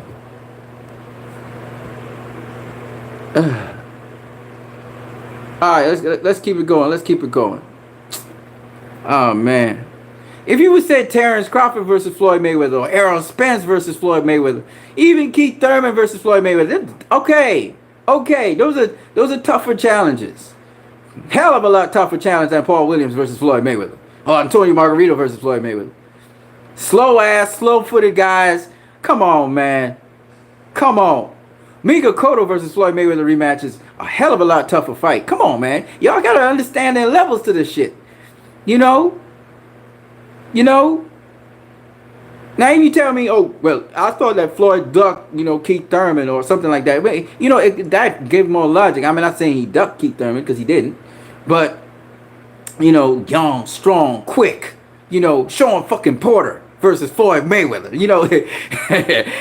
Sean Porter's quick. You know what I'm saying? I mean, you're looking for something that could give Floyd a challenge.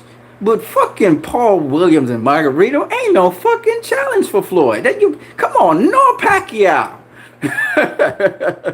You know what I mean? That's not a challenge. You know what I'm saying? Come on, man. Joshua Clottey versus Floyd. Y'all wouldn't say Joshua Clottey versus Floyd, but he got better defense than Paul Williams and Antonio Margarito. And Clottey beat Antonio Margarito as far as I'm concerned. You know what I'm saying? But y'all would mention Joshua Clottey because why? Because fucking Larry Merchant and fucking Jim Lampley and fucking Bob Arum didn't mention Joshua Clottey. That's why. And why not Floyd Mayweather versus Winky Wright? You know what I'm saying? Winky Wright was a bad motherfucker. I mean, a super welterweight. Now that's a good fight. That's a good ass fight. I'm not saying Floyd ducked Winky Wright because he was so many divisions below. They were trying to set up something and it fell apart. Floyd was also trying to face the guy that's averaged to beat Corey Spinks. He was trying to face Corey Spinks. They had their what do you call it, the meet and greet shit, what do you call it, I forgot what you call it. They had that and all, and Floyd they had a face off and everything, and then the shit fell through. You know what I'm saying? He was supposed to face Corey Spinks. Y'all Like y'all don't know that shit, right? Y'all don't know about that shit. Oh, come on, man.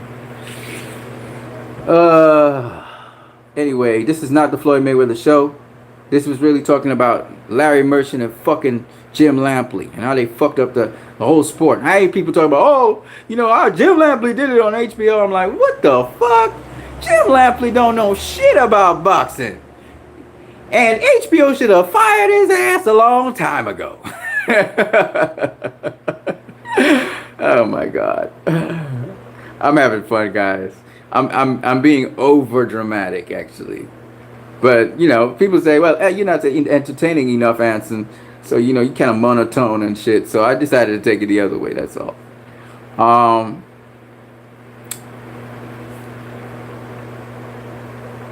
Hybrid 94 says, I give Floyd credit where it's due. People seem to forget master boxing class he showed against Marquez after a 12-year layoff, and that was some of the best boxing skills I've ever seen, for sure. I loved what he did against Arturo Gatti. I love that. That was beautiful.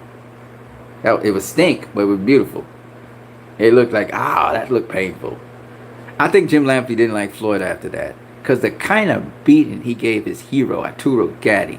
Like Floyd wanted to beat him into retirement. It didn't happen, but it's like he wanted to beat his ass into retirement. And Gatti after that won a title. After Floyd had beat his ass up, I think he won a. Did he win a title? I think he almost won a title or something like that.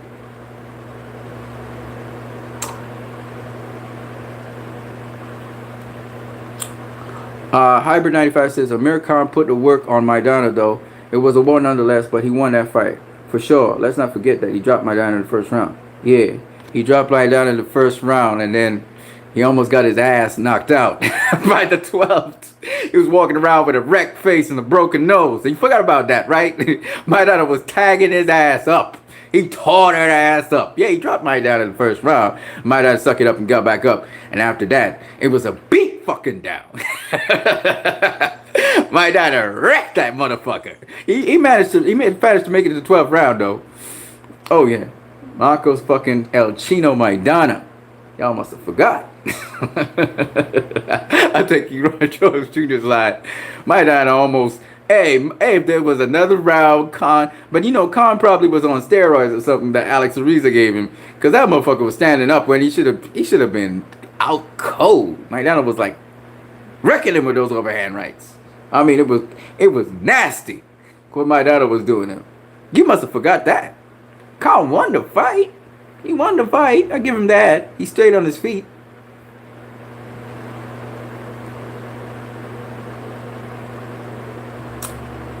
Rainier Lisa says, Khan has a glass jaw. Yeah, that's just what it is. This jaw don't hold up. This jaw just does not hold up. He does not have a good jaw. And that doesn't mean that's the only flaw he has. He also likes to trade. He likes to come in and bang.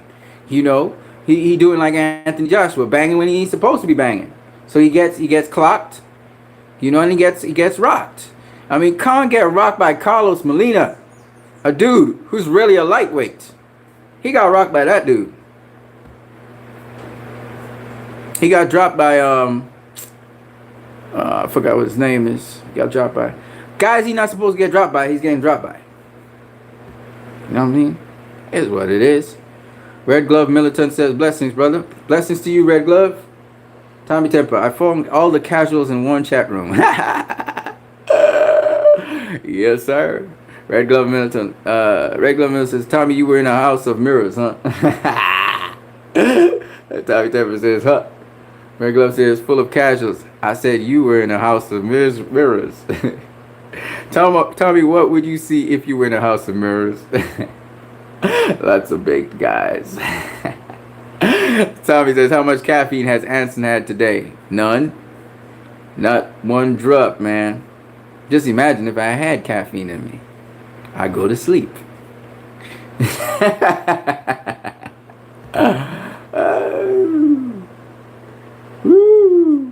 Yep. Rainier Lisa forgot about Khan. His jaw is so fragile. Just slap him and he will get knocked out. That's why Khan hasn't faced guys like Errol Spence and Keith Thurman. He's avoided showing Porter, Keith Thurman, and Errol Spence. I'm surprised he took Terrence Crawford, who beat the shit out of him. And he basically quit that fight. And then he goes on to fight a super featherweight in Billy Dibbs. Oh my God. He said, well, this super featherweight can't knock my ass out. Is it super featherweight? Yeah. Or is he a featherweight? I don't even know. He picked the safest fucking fight he could find. He ain't fighting nobody that could knock his ass. Oh my God. Khan he's what we call, he's a clout chaser, okay? Khan can't do shit, right? He trying to get people on his resume so he can say, I fought Terrence Crawford, I fought Manny Pacquiao, I fought Floyd Mayweather, I got my ass knocked out by all of them. But I fought them. And I got paid. You understand? He fought Canelo. Boom! Got knocked out by Canelo. You know what I'm saying? Khan is a clout chaser right now. This point. I don't take him seriously because you got the welterweight division right there, and you ain't facing none of them fucking top welterweights. You ain't doing it. You gonna face Devin Alexander? Yeah, because he can't knock your ass out. He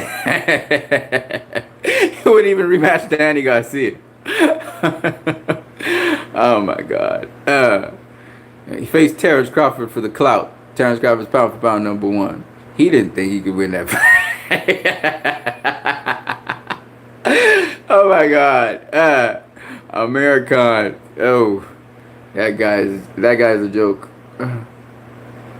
I'm just saying, man. He ain't looking for no smoke.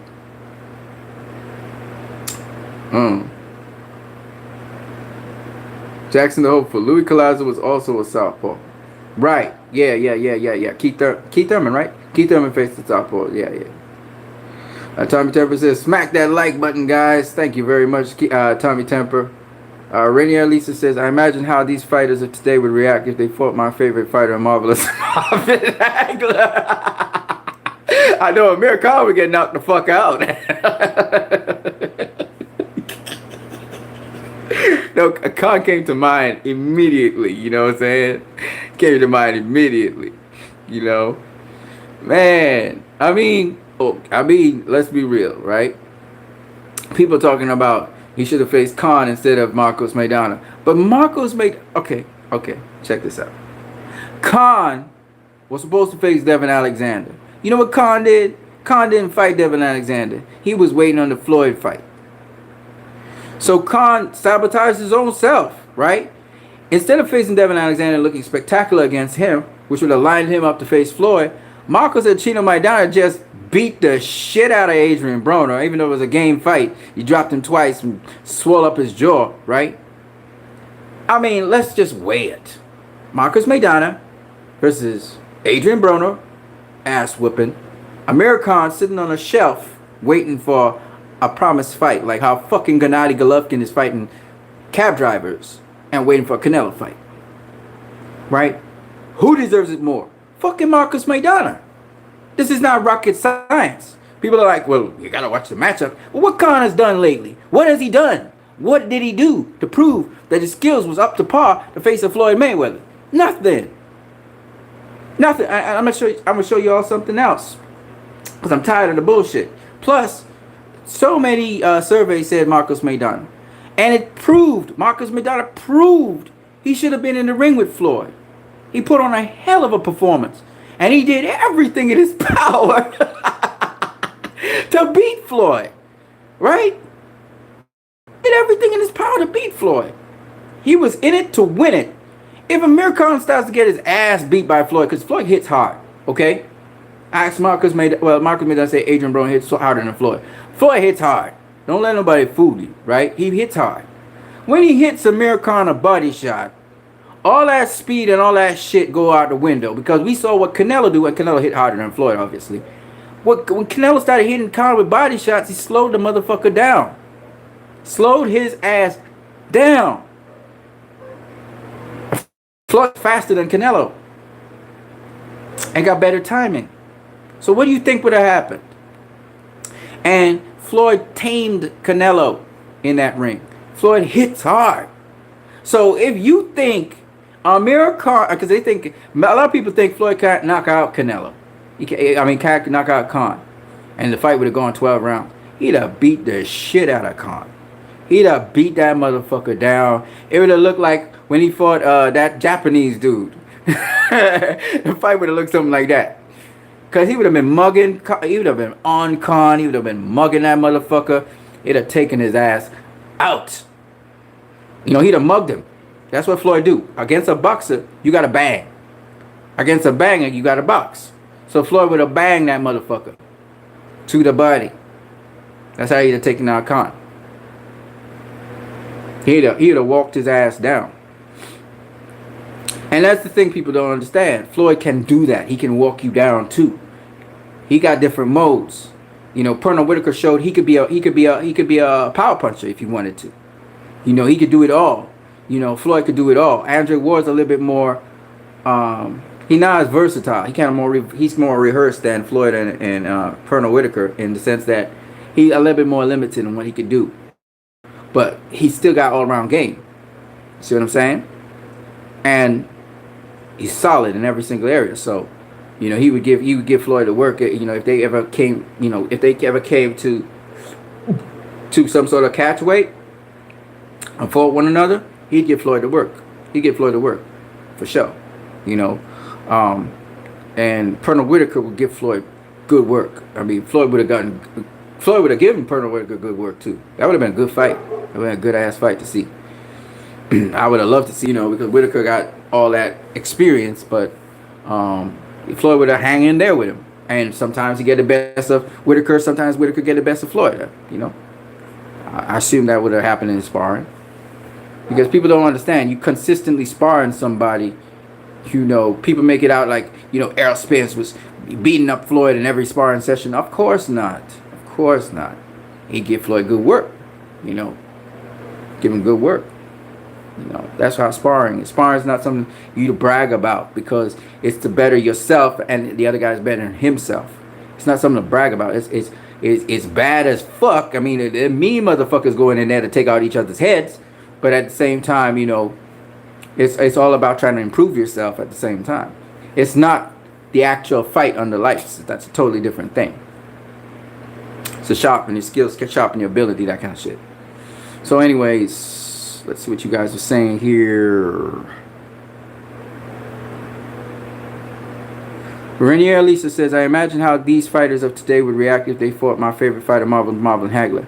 Power, stamina, toughness. He was a relentless son of a bitch, for sure. For sure. Marvelous Marvin Hagler was a hell of a boxer, man. Was a hell of a boxer. Hell of a boxer. You know, I would have loved to see Marvelous Marvin Hagler against Sean Porter. Showtime Sean Porter. Who is relentless like a motherfucker, but also could box on the outside. I'd have loved to see that. I'd have loved to see Marvelous Marvin Hagler against Errol Spence Jr. And the thing about it is, Errol Spence Jr. and Marcus Maidana and who did I say, Sean Porter, and even Timothy Bradley, they're all around the same weight. That's the weird shit, because Hagler came in 160. And he stayed around 160. You know, Bernard Hopkins versus Marvelous Marvin Hagler would have been a good fight. Triple G against Marvelous Marvin. But Hopkins would have been around 160, but Triple G would have been a bigger guy. Those are bigger guys. Like the middleweights today, they're much bigger than the guys of yesteryear. So, quite frankly, to be honest with you, the middleweights of yesterday are the welterweights of today. The welterweights of today come in 160, 155, 165, you know, 157. That's the welterweights of today. So, Errol Spence would be a middleweight back in the day. You know, Terrence Crawford, Keith Thurman. Manny Pacquiao would be a small middleweight, you know. There was a junior middleweight class, but not really. And guys like Canelo would be a light heavyweight, along with Lara, Jarrett Hurd, all those 154 pounders, those 160 pounders would actually be, once they come in fight night around 170, 175, they are all really light heavyweights. Yeah, of yesterday. So the guys of yesterday are actually smaller because of same day weightings than the guys of today. The guys of today are bigger, stronger, faster. By and large. Bigger, stronger, faster. Yeah.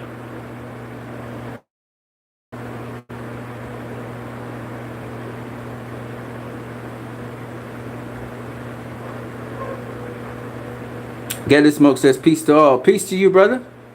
Peace to you. Renier Lisa says, Khan must fight Errol Spence for us to win this for the first time. Take it.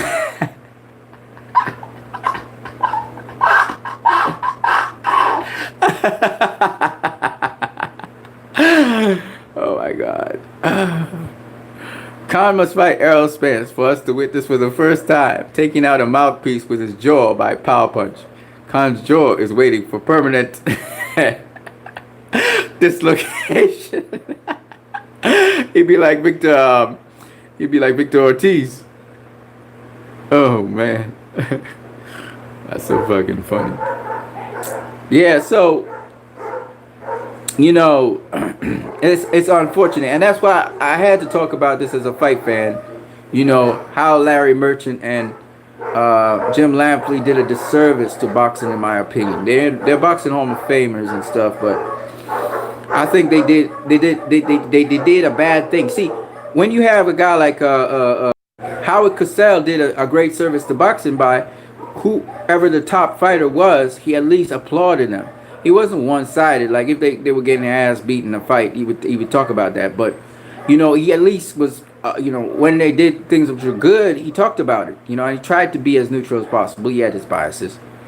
But in this day and age, with all this fucking racism and bullshit in boxing, Jim Lampley and Larry Merchant would be very, they're just sort of not as passionate about black boxers unless they're like a Shane Mosley, a Shane Mosley or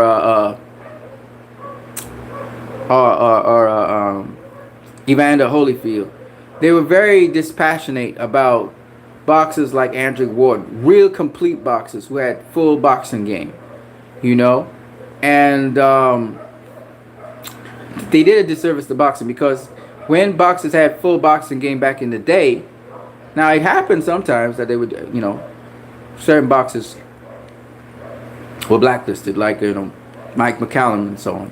But all around boxers were usually at least applauded. They were at least respected. But when you're actually praying for a boxer's downfall, you can hear it in fucking Larry Merchant's voice. His glee and his happiness as if this other boxer is beating, the black fighter or whatever. When you hear that and you see the commentary team praying for the downfall of a boxer, I found that disgusting. Because you are commentators, you're not supposed to really pick sides, but at least you should be passionate about the sport of boxing. And if somebody's called a great in boxing or is doing exceptionally well or they're at the pinnacle of the sport, you shouldn't be trying to tear their ass down. You know what I'm saying? That's the thing I never quite understood. And they call it criticism. Oh, we're just being critical of these fighters. Yeah, well, why ain't you critical of a Triple G? Why ain't you critical of Lomachenko? Why aren't you critical of Joe Kosaki? Why aren't you critical of these fighters? All of a sudden, there's a difference in standards. But with the fighters who are at the top of the boxing game, the guys who are the face of boxing, you're not critical of them? You know what I'm saying? Even to this day, Canelo gets a pass on certain things. He gets a pass. They ready to give him a pass on not facing Demetrius Andrade. They ready and willing to give him a pass on that. Right? Oscar De La Hoya could do no fucking wrong. He got a pass on everything. And that's the shit that I couldn't understand. The golden boy, and everybody's praising up Oscar, and Oscar's great, and they all on the Oscar train. In fact, they wouldn't even realize that Pernell Whitaker was robbed. They wouldn't say that. They wouldn't say Whitaker was robbed, that the scorecards were so wide and there was a robbery. None of that shit. None of that shit. Oscar got a pass. Right? That's what I don't understand. Jim Lampley and Larry Merchant had double standards when they were talking and commenting on things. And then they got George Foreman having to agree with them. I was like, what the fuck is this? This is a plantation mentality? You know? Or they pulling Roy Jones Jr. Roy Jones Jr. had to be very diplomatic in what he said. It's only up to recently that Roy Jones Jr. started tearing out and saying, Triple G ain't no monster. You know? Roy started being open and honest about that shit. You know? And I'm so glad HBO is done with boxing. Because we get this opportunity with this new atmosphere, you know, with DAZN and with PBC and with ESPN and with Fox. We get this new platform with many other people commenting on boxing. And HBO don't have that stronghold on boxing. And we have to have a subscription fucking service to be able to see boxing. You know, and just get this one-sided thing. And HBO was supposed to be this premier boxing thing. Where it was very fucking barbaric. They only want blood, guts, and glory. That's all they want. I'm not saying that's not part of boxing, but that ain't the only thing in boxing. And usually that's the lowest level of boxing. You know, and so you know, because you get that when we have flawed fighters who have flaws in them, right? You know, and they talk about it. You get the best fights that way. Fuck that, man. That's not true. That shit is not true, and that's the problem I had with these fucking people, because they made mediocrity seem like it is the exceptional thing, and exceptionalism and excellence and superlativeness that was glorified back in the days of Howard Cosell and commentators like him. Now that shit became repugnant, and mediocrity became the norm. And it didn't help that Donald Trump came to power after that with his gutter mentality. And it didn't help that the MMA was putting on the fights people wanted to see all the time whenever they wanted to see it. Like the WWE. The MMA is like the WWE, if you haven't thought about it. And the MMA, the guys in the MMA, I mean, they're not specialized in any fucking field. So that mediocrity again comes back into the fore. So that, you know, that's the problem.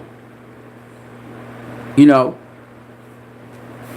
So we have a lot of repairing to do in the sport of boxing because of these two fuckers. And I don't mince no bones. I'm gonna say it like it is. People don't like to hear me say that and talk about, well, you talk about Bob Arum and Jim Lampley. And these are Hall of Famer people. I don't care. I don't care. I don't care. I'm not saying Bob Arum didn't do good things for the sport of boxing, or Jim Lampley, or Larry Merchant. But they hurt the sport of boxing by taking down the icons. The people who were the face of boxing at the time, they were bad-mouthing. So I have none whatsoever problem bad-mouthing them, because they bad-mouth the face of boxing, right? So I can bad-mouth them if I want to, because they tore down the sport first. You can't tear down the face of boxing and expect boxing to thrive. You can't give boxing a black eye by tearing down its icons, the very epitome of the best of it, and expect for me to praise you for that shit. Fuck no.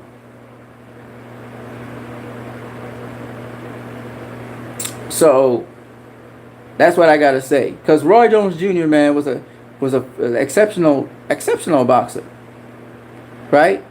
Exceptional. Nobody had ever seen anything like Roy Jones Jr., and no one will ever see it again. No one will ever see another Pernell Whitaker. No one will ever see another Floyd Mayweather. You know. And when people go back in history and they look at these fights and then they listen to the commentary, they'll be like, what the fuck was wrong with these people? Because they're so far removed from it now. They'll be watching the commentary wondering what the fuck is going on in this commentary. Because sometimes I listen to commentary And I don't know what the fuck these commentators are seeing, because I ain't seeing that. You know what I mean? Great right hand. What right hand? First of all, it wasn't even a right hand, it was a left hand, and the guy missed or was blocked. You know, and this is the shit we have to deal with in boxing. So that's why, if you haven't smashed the like button, don't forget to smash the like button. That's why I had to put this up. And for those people who don't like it, that I'm talking bad about Jim Lampley and Larry Merchant. Larry Merchant had some nice poetry that he used to say. It's very poetic with his words. He tried to do plays on words and shit like that. But at the end of the day, that snotty-nosed little old man, and I have no respect for him, like I said. He did a lot for the sport of boxing, no doubt about that. But he also tore the fucking sport down. You know. And so I don't really regard him highly. I thought he did more damage to the sport of boxing than he did good. You know? In the days of Oscar De La Hoya, he was doing great. He was doing great. You know? Pernell Whitaker did some of the things better than Oscar. And though Oscar did a lot more facing a lot more great fighters of the day, he lost to a lot of them. You know what I mean? Fair and square. You know? Like, just recently there, somebody was, I think it was Get the Smoke, was asking me about Oscar versus Tito Trinidad. And I was telling him in the later rounds, Tito Trinidad was getting to Oscar. Oscar was moving around the ring a lot. Tito Trinidad would cut off the ring. I'm bop him in the face. Literally. And all you got to do is go back and watch the footage. You will see. You know, it's because people are talking about Oscar was boxing the last rounds and he wasn't punching much. And he lost, you know, they didn't score it for him. But the thing about it was Tito was actually landing on him.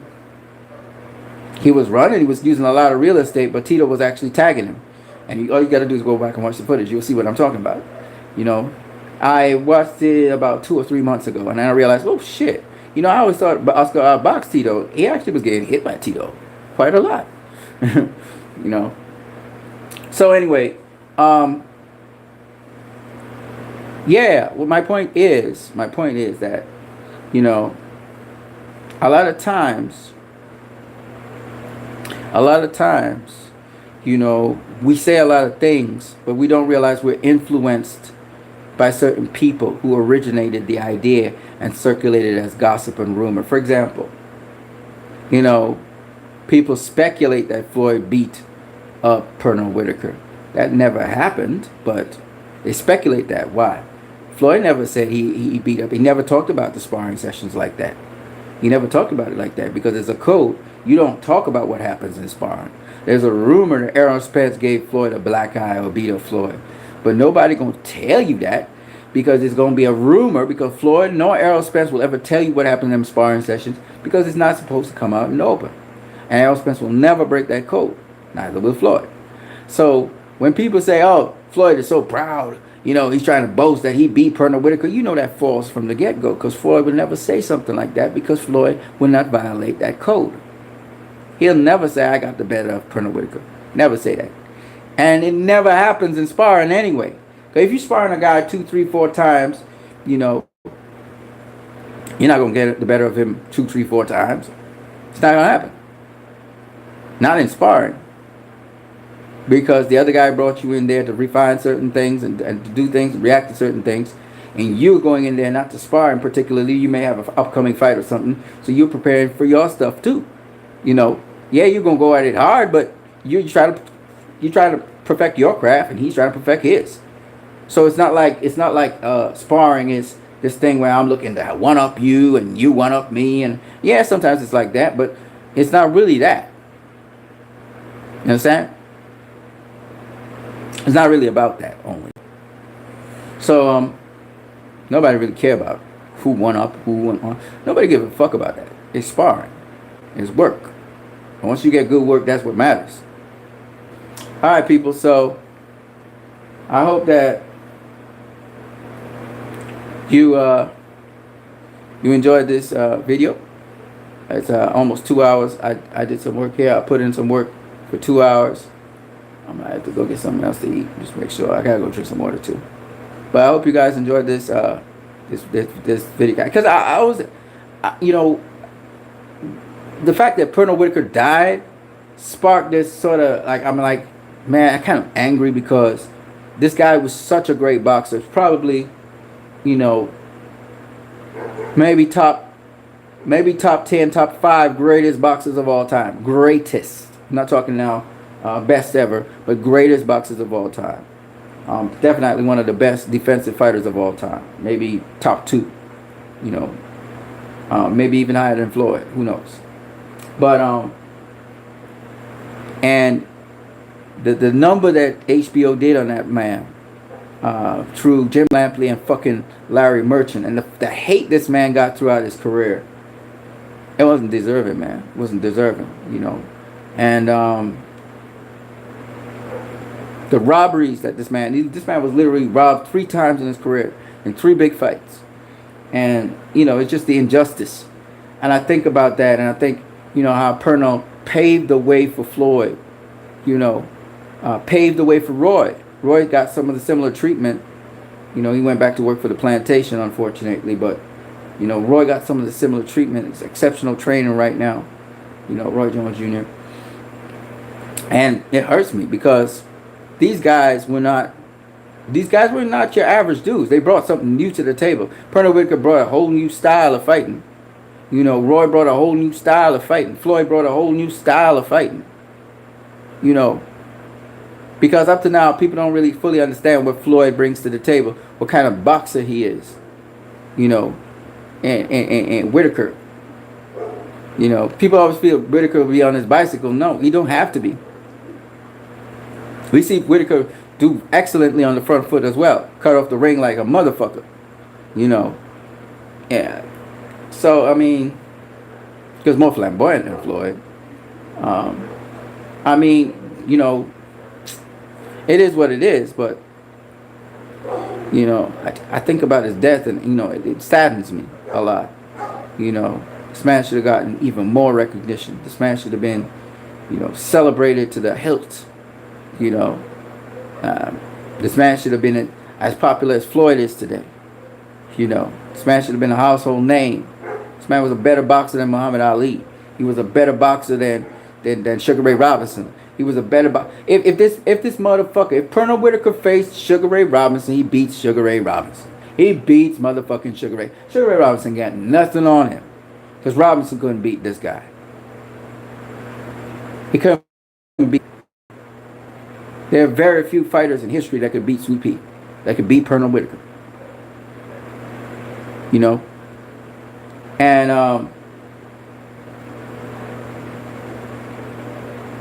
you know, Tito got the win on Pernell Whitaker.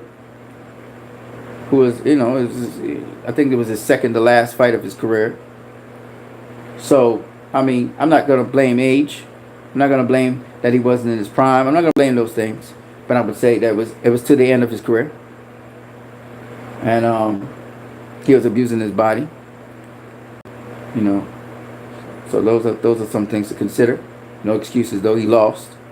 But I'm just saying, all things being equal, Tito don't lay a glove on Whitaker in the 10th round. When he got him in the corner, he couldn't even lay a glove on him. Couldn't even lay a glove on him. You know. And that was Pernell Whitaker. You know. I'm just saying. You know, I'm just saying. So, I'll just leave it at that.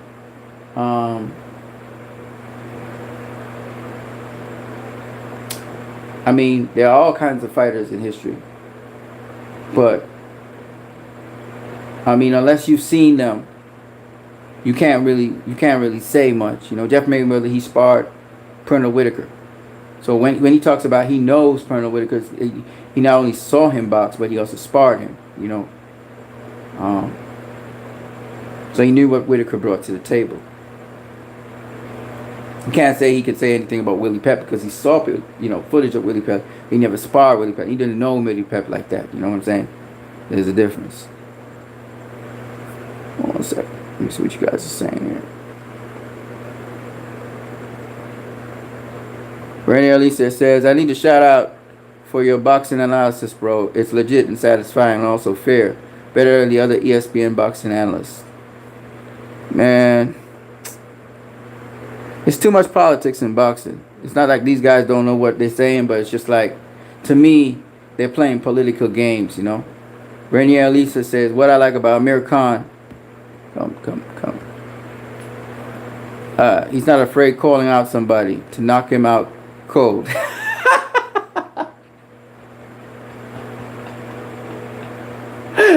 Oh my God.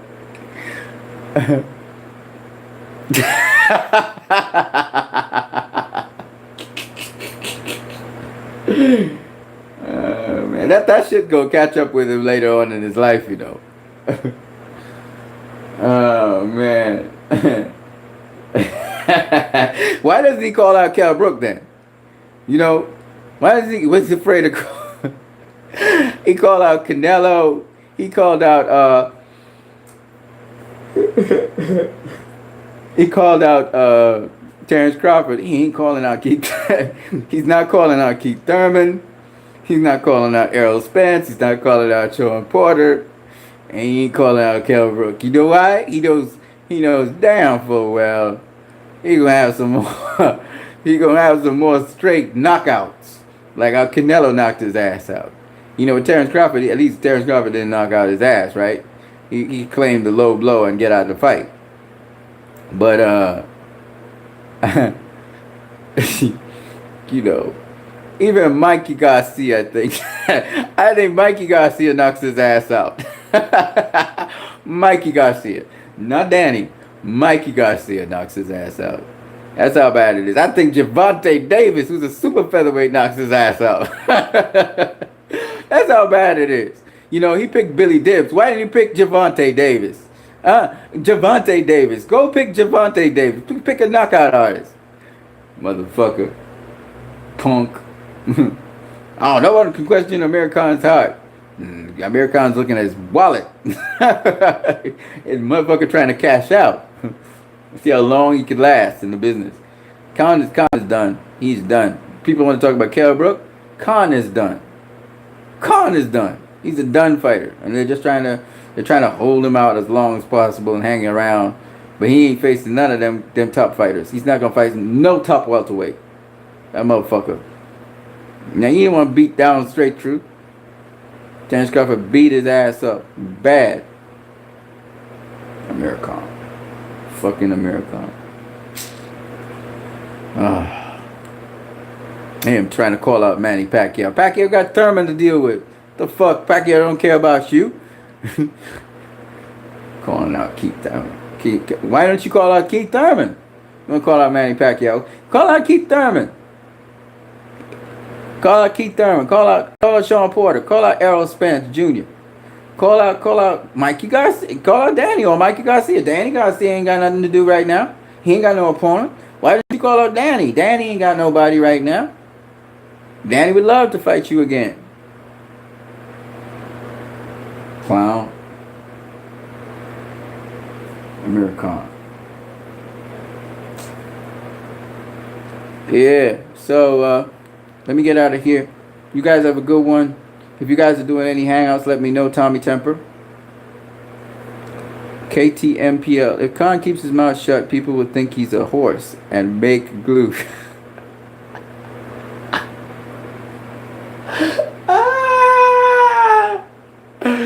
Oh my God, y'all are just terrible. Y'all are clowning Khan now. Khan will knock your ass out. He'll knock my ass out too. That's for sure.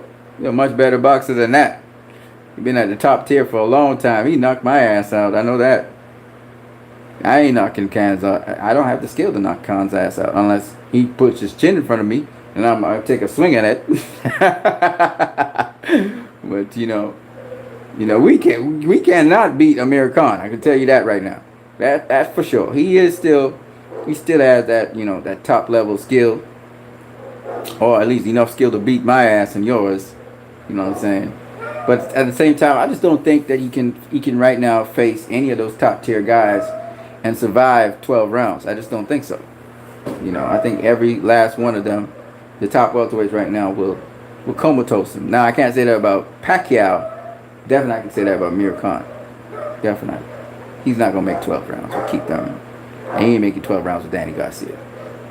He's not going to make 12 rounds with Sean Porter. He's not going to make 12 rounds with Kell Brook. He's not going to make 12 rounds with Errol Spence. He's not going to make 12 rounds with Manny Pacquiao. It's not going to happen. He's going to get stopped by each and every one of those top tier welterweights. I think Andre Berto knocks him out too. So I mean, Berto is slow, and Conor will get a tee off on Berto. So he might get the win. He might even drop Berto a couple times. So it's possible with Berto, but I think with the other guys, not happening. You know. KTMP. Wow, Berto. Exactly. I had to go to Berto. I had to go to punching bag Berto. Berto is a punching bag. That's what Berto is. No disrespect to Berto, 2-time world champion, all that shit, and Khan too, but them guys done, man. They done. You know, I don't know why they boxing. KTMPL says he's dead. You died laughing, huh? Berto. Andre Berto. At least Andre Berto ain't fighting no super featherweight in Billy Dibbs.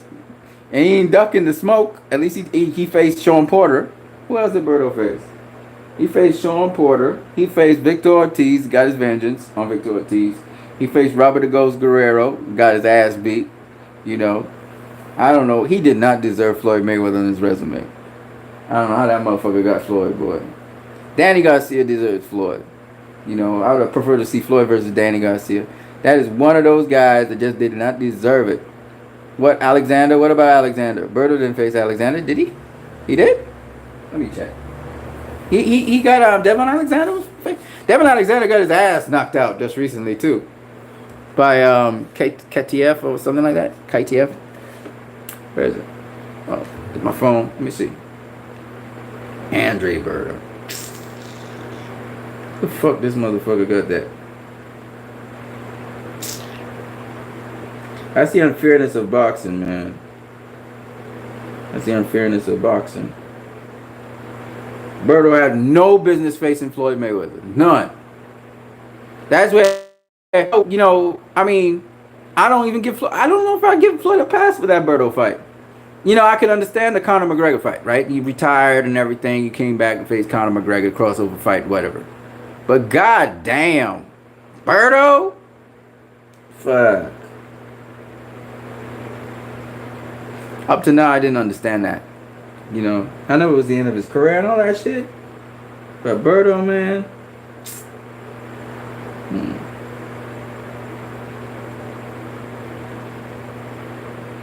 Andre Berto. Could have done Danny Garcia, man.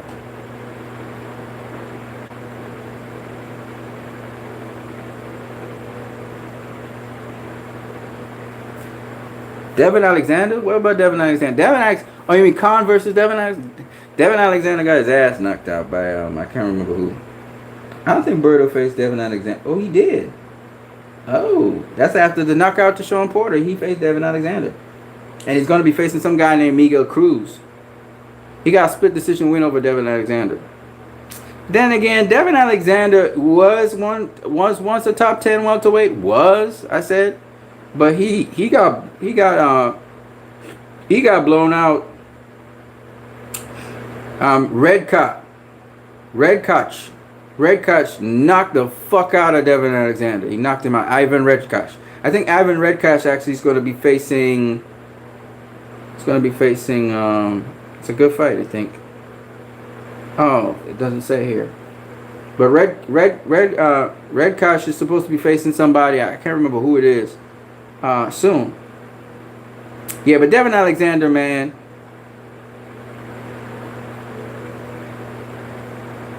Devon Alexander, he's a good fighter, don't get me wrong, but he got his ass beat by a number of different people. He did beat Marcos Maidana.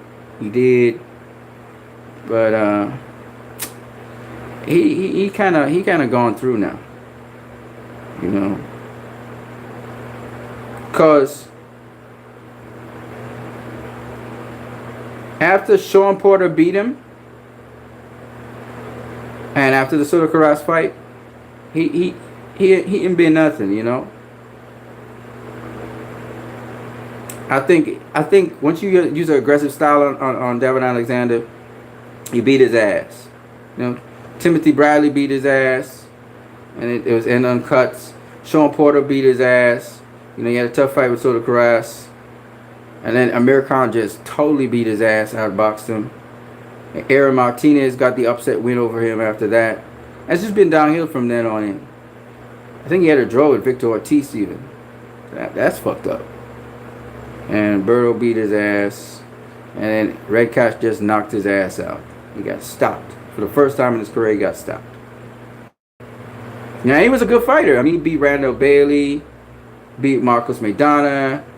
He came through with a win over Lucas Matisse, but Matisse beat him up pretty bad. He had a lot of damage in his career, I think. You know, Kotelnik, he beat Kotelnik. You know, he beat Junior Witter, retired Junior Witter at super lightweight. So he did some good things, don't get me wrong. You know, he beat DeMarcus Corley. You know, he did some good things in his career, but I think the Porter fight took a lot out of him. The Timothy Bradley, the Porter fights, even the Marcus Maidana fight. You know, he's got a lot of tough fights in his career. Lucas Martin Matisse. You come over, look how many back-to-back tough fights this guy had, right? Top tier guys, right? So this motherfucker ain't fighting no easy fights. So he starts off by beating Junior Witter, right, to get the vacant WBC super lightweight title. After that, he faces Juan Urango. That's a tough fight, okay? And he gets the IBF super lightweight title from off of Urango. So it's a unification. Then he fights fucking Kotelnik after that. Okay? He's a top tier guy who used to be a super lightweight champion. Then he fights fucking Timothy Bradley after that. Then he fights Luca Martin Matisse after that.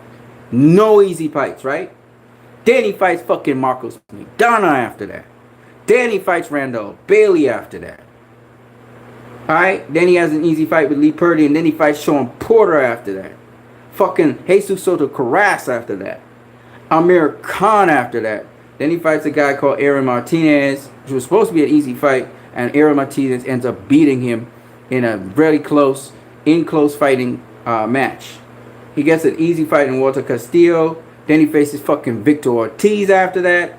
Then he faces motherfucking Andre Berto after that. And then he faces a guy that he was supposed to win against Ivan Redkach, who knocks his ass out. This motherfucker had very few stay busy fights. And that's the difference in the eras. That's what I was trying to explain to you guys. Back in the day with Julio Cesar Chavez or Roberto Duran's time, or even Pernell Whitaker, not Pernell Whitaker, what the fuck I'm saying? Willie Pep's time. You had a bunch of easy fights in between your big fights. Now fights are not as regular today, but when you look, these guys are facing back-to-back very, very high caliber opponents and very tough fights. And this motherfucker had no breaks. His stay busy fights were tough fights, like Walter Castillo, right? Aaron Martinez, that was supposed to be, his stay busy fight, and that was a fucking tough fight, and he lost it. It was very competitive. Ivan Redkach was supposed to be, the unknown name guy, and he came ready. The underdog came ready. And he took it from him. He knocked his fucking ass out. He was all boxing him all the way through, and then he got his ass knocked out. Right? And my point being, this dude, even his stay busy fights were very competitive because the guys came motivated and ready to fight. So Devin Alexander been matched tough, especially after he became world champion. He ain't got no easy fights. He had no really stay busy fights really, and that's the difference between the guys today and the guys of yesteryear. You look at Pernell Whitaker's resume, and by the way, just to sort of put this in perspective, this motherfucker has only had 34 fights in his whole entire career. But of those 34 fights, you're talking about matched tough for every single fucking fight since he became world champion. So that's the difference between this era and previous eras, right? Amir Khan, he got some soft touches in his fucking shit, period, right? He fought a super featherweight just recently there, right? But that's better than fighting a fucking debutante. Julio Cesar Chavez fought a couple of debutantes in his career after he became world champion. He fought guys with losing records who had few fights, and he had so many fights after he became world champion. Willie Pep fought some guys that you would swear, who the fuck are those guys? You know, like Conor McGregor said, who the fuck are you? You know what I'm saying? They nobodies, and he's fighting them. You know, Joe Gans did the same thing, fought guys off the street. You look at Joe Gans' record, it's amazingly crazy. Guys with 1 and 2 and 3 fights. You know what I'm saying? And that's the difference between the eras. You understand? And so you have fewer fights in this age, but the fights that are happening, the quality of the fights, the caliber of the fights is very high. Yeah. So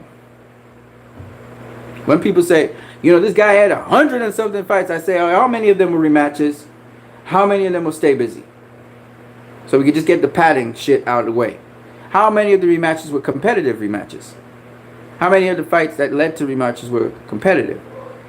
If they weren't competitive and one guy was winning the fight, why is he rematching the guy again and again and again? It's because he wanted to pay him? What the fuck? You know what I'm saying? Did he run out of people to fight? You know what I mean?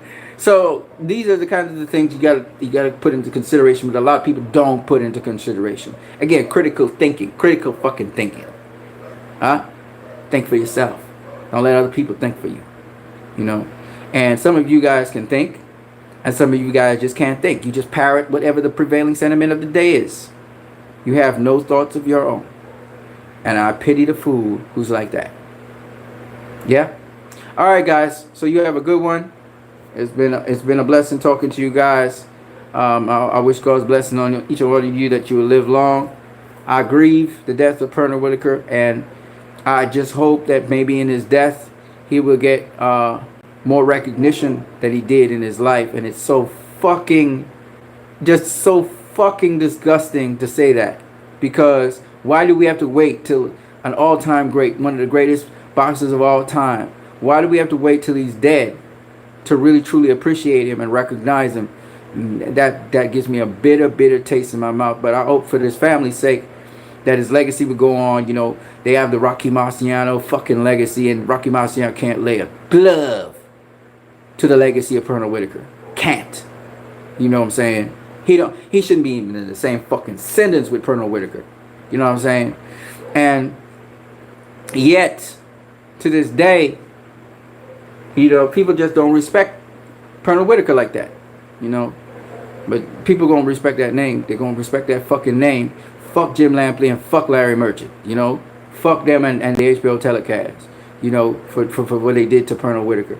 You know? And fuck those people who robbed him as well. Them judges who got paid off to rob this motherfucker. Because I'm gonna tell you this. Pernell Whitaker, you know, you couldn't get a better all-round boxer than Pernell Whitaker. He could do it all. He could do it all. Right? And he didn't have bad hands. You know what I'm saying? So, R.I.P. Sweet Pea. It still hurts me to the core. You know, definitely will be missing the sport of boxing. Definitely an all-time great. You know, they call him the best defensive fighter of all time. I call him the best all-round fighter of all time. Whatever that motherfucker wanted to do in the ring, he could do. The ring was like his. That was like his. That was like home to him. That was like his home. You know, that motherfucker could do whatever he wanted in that ring. Whatever he wanted in that ring. That was Pernell Whitaker. He was trained by the great George E. Benton. You know, George Benton. The great George E. Benton was his trainer. And, man, I'm just so, you know, I also, let me not say, also training him, you know, was one of the assistant trainers, was the trainer for Arislandi Lara and Jamal Charlo. What's his name? You know who I'm talking about, right? Sorry, I forgot about him too. It's coming to me and it's disappearing, but I don't know, let's find it. So, you know, and was a great boxer too. By the way, he didn't win a world championship, but you know, it was a great boxer as well.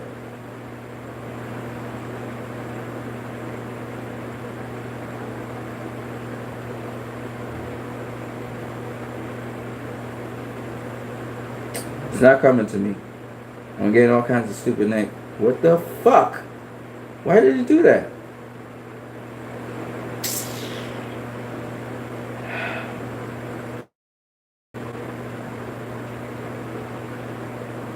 Don't adjust my fucking ass. Yeah.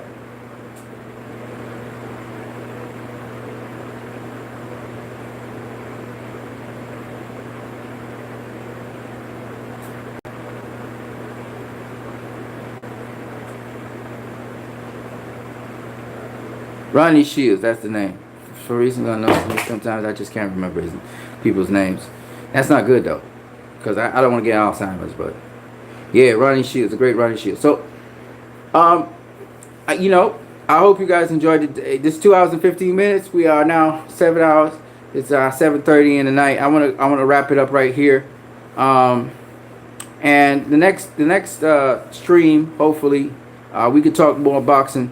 I wanted to talk about Keith Thurman versus Manny Pacquiao. I think I did. I talked about Pacquiao in many respects. Keith Thurman, you better be careful with that Manny Pacquiao. He's tricky. You know, you better be careful because he coming to knock your ass out if he can. If he finds an opportunity to knock you out, he's gonna knock you out. Pretty much, you know.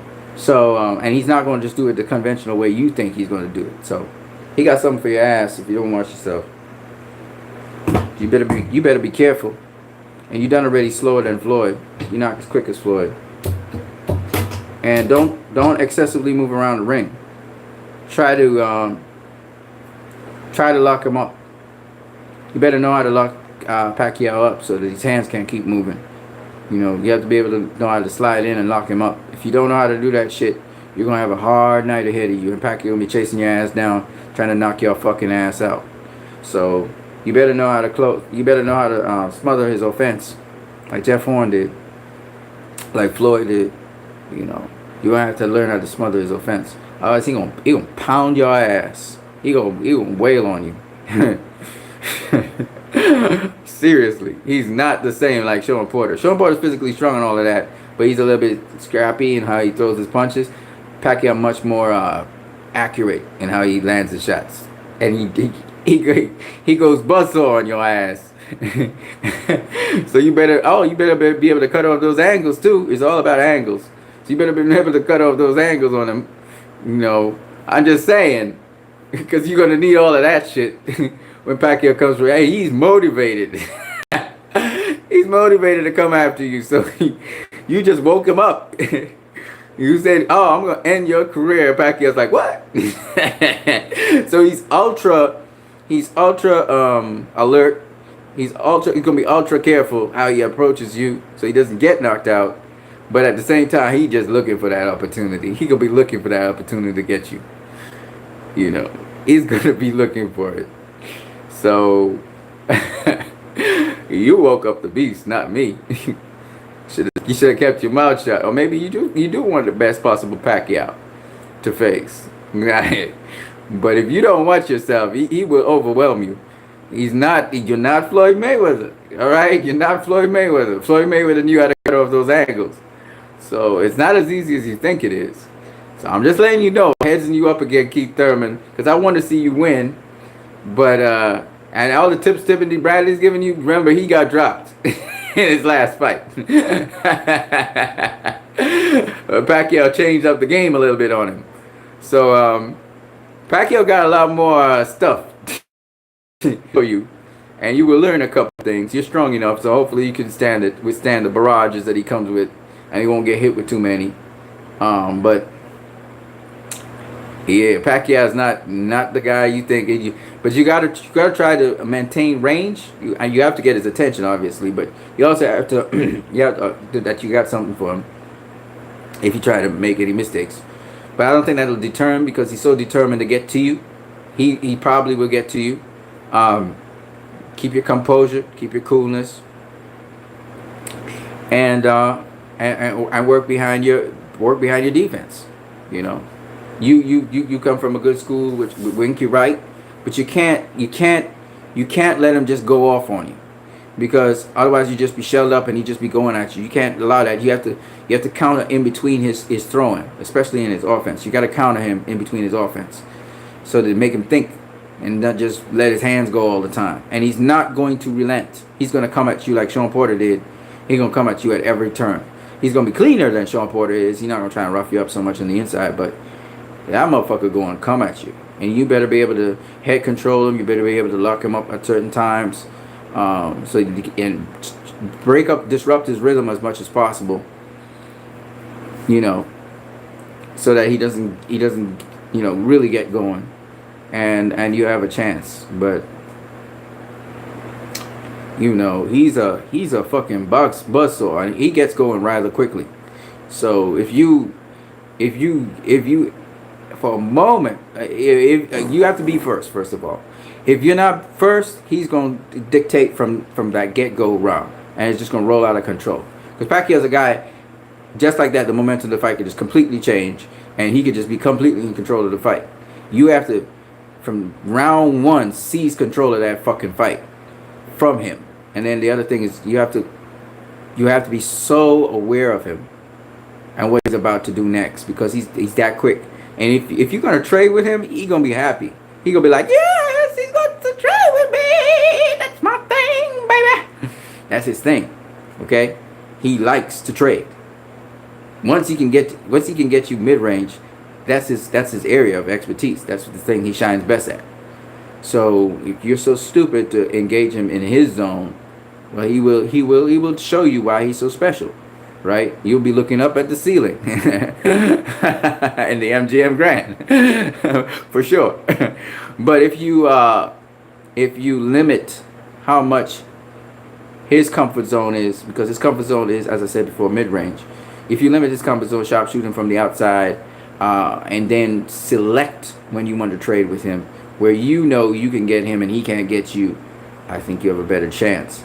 So you cannot be throwing 3-4 punch combinations on him. That would be rather stupid, unless you have position on him, and you won't have it for very long. It'll be a split section before he gets back into position. So you won't be able to throw 3-4 punch combinations. The most you may be able to throw is 2 at a time. And you have to be content with that and disciplined enough to keep it like that. Otherwise, he's going to drop your ass. He's going to drop you. You can't be throwing 3-4 punch combinations on him. No. That won't work. And you got to go in and out if you're going to keep at that range. You know, he's going to chase you down. You're going to have to be able to spin out where you need to spin out, wheel out where you need to wheel out. You know, take a walk where you need to take a walk. You're going to have to box him some, and then you're going to have to pressure him some.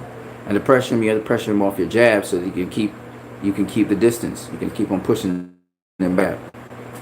And that's not easy to do, but that's what you have to do. So, you know, and Jeff Horn come off the jab, and then he would slip and slide to the inside. Manhandle Pacquiao on the inside, rough him up, and body punches to the inside. It was very scrappy on the inside, you know, but he was stronger, so he was able to body Pacquiao and then land his shots on the inside. Mostly arm punches, but nonetheless, that's what he would do. That's what you got to do. You know, you have to jab low to high and all that stuff. You got to just mix it up on Pacquiao, but you got to stay on the outside of Pacquiao.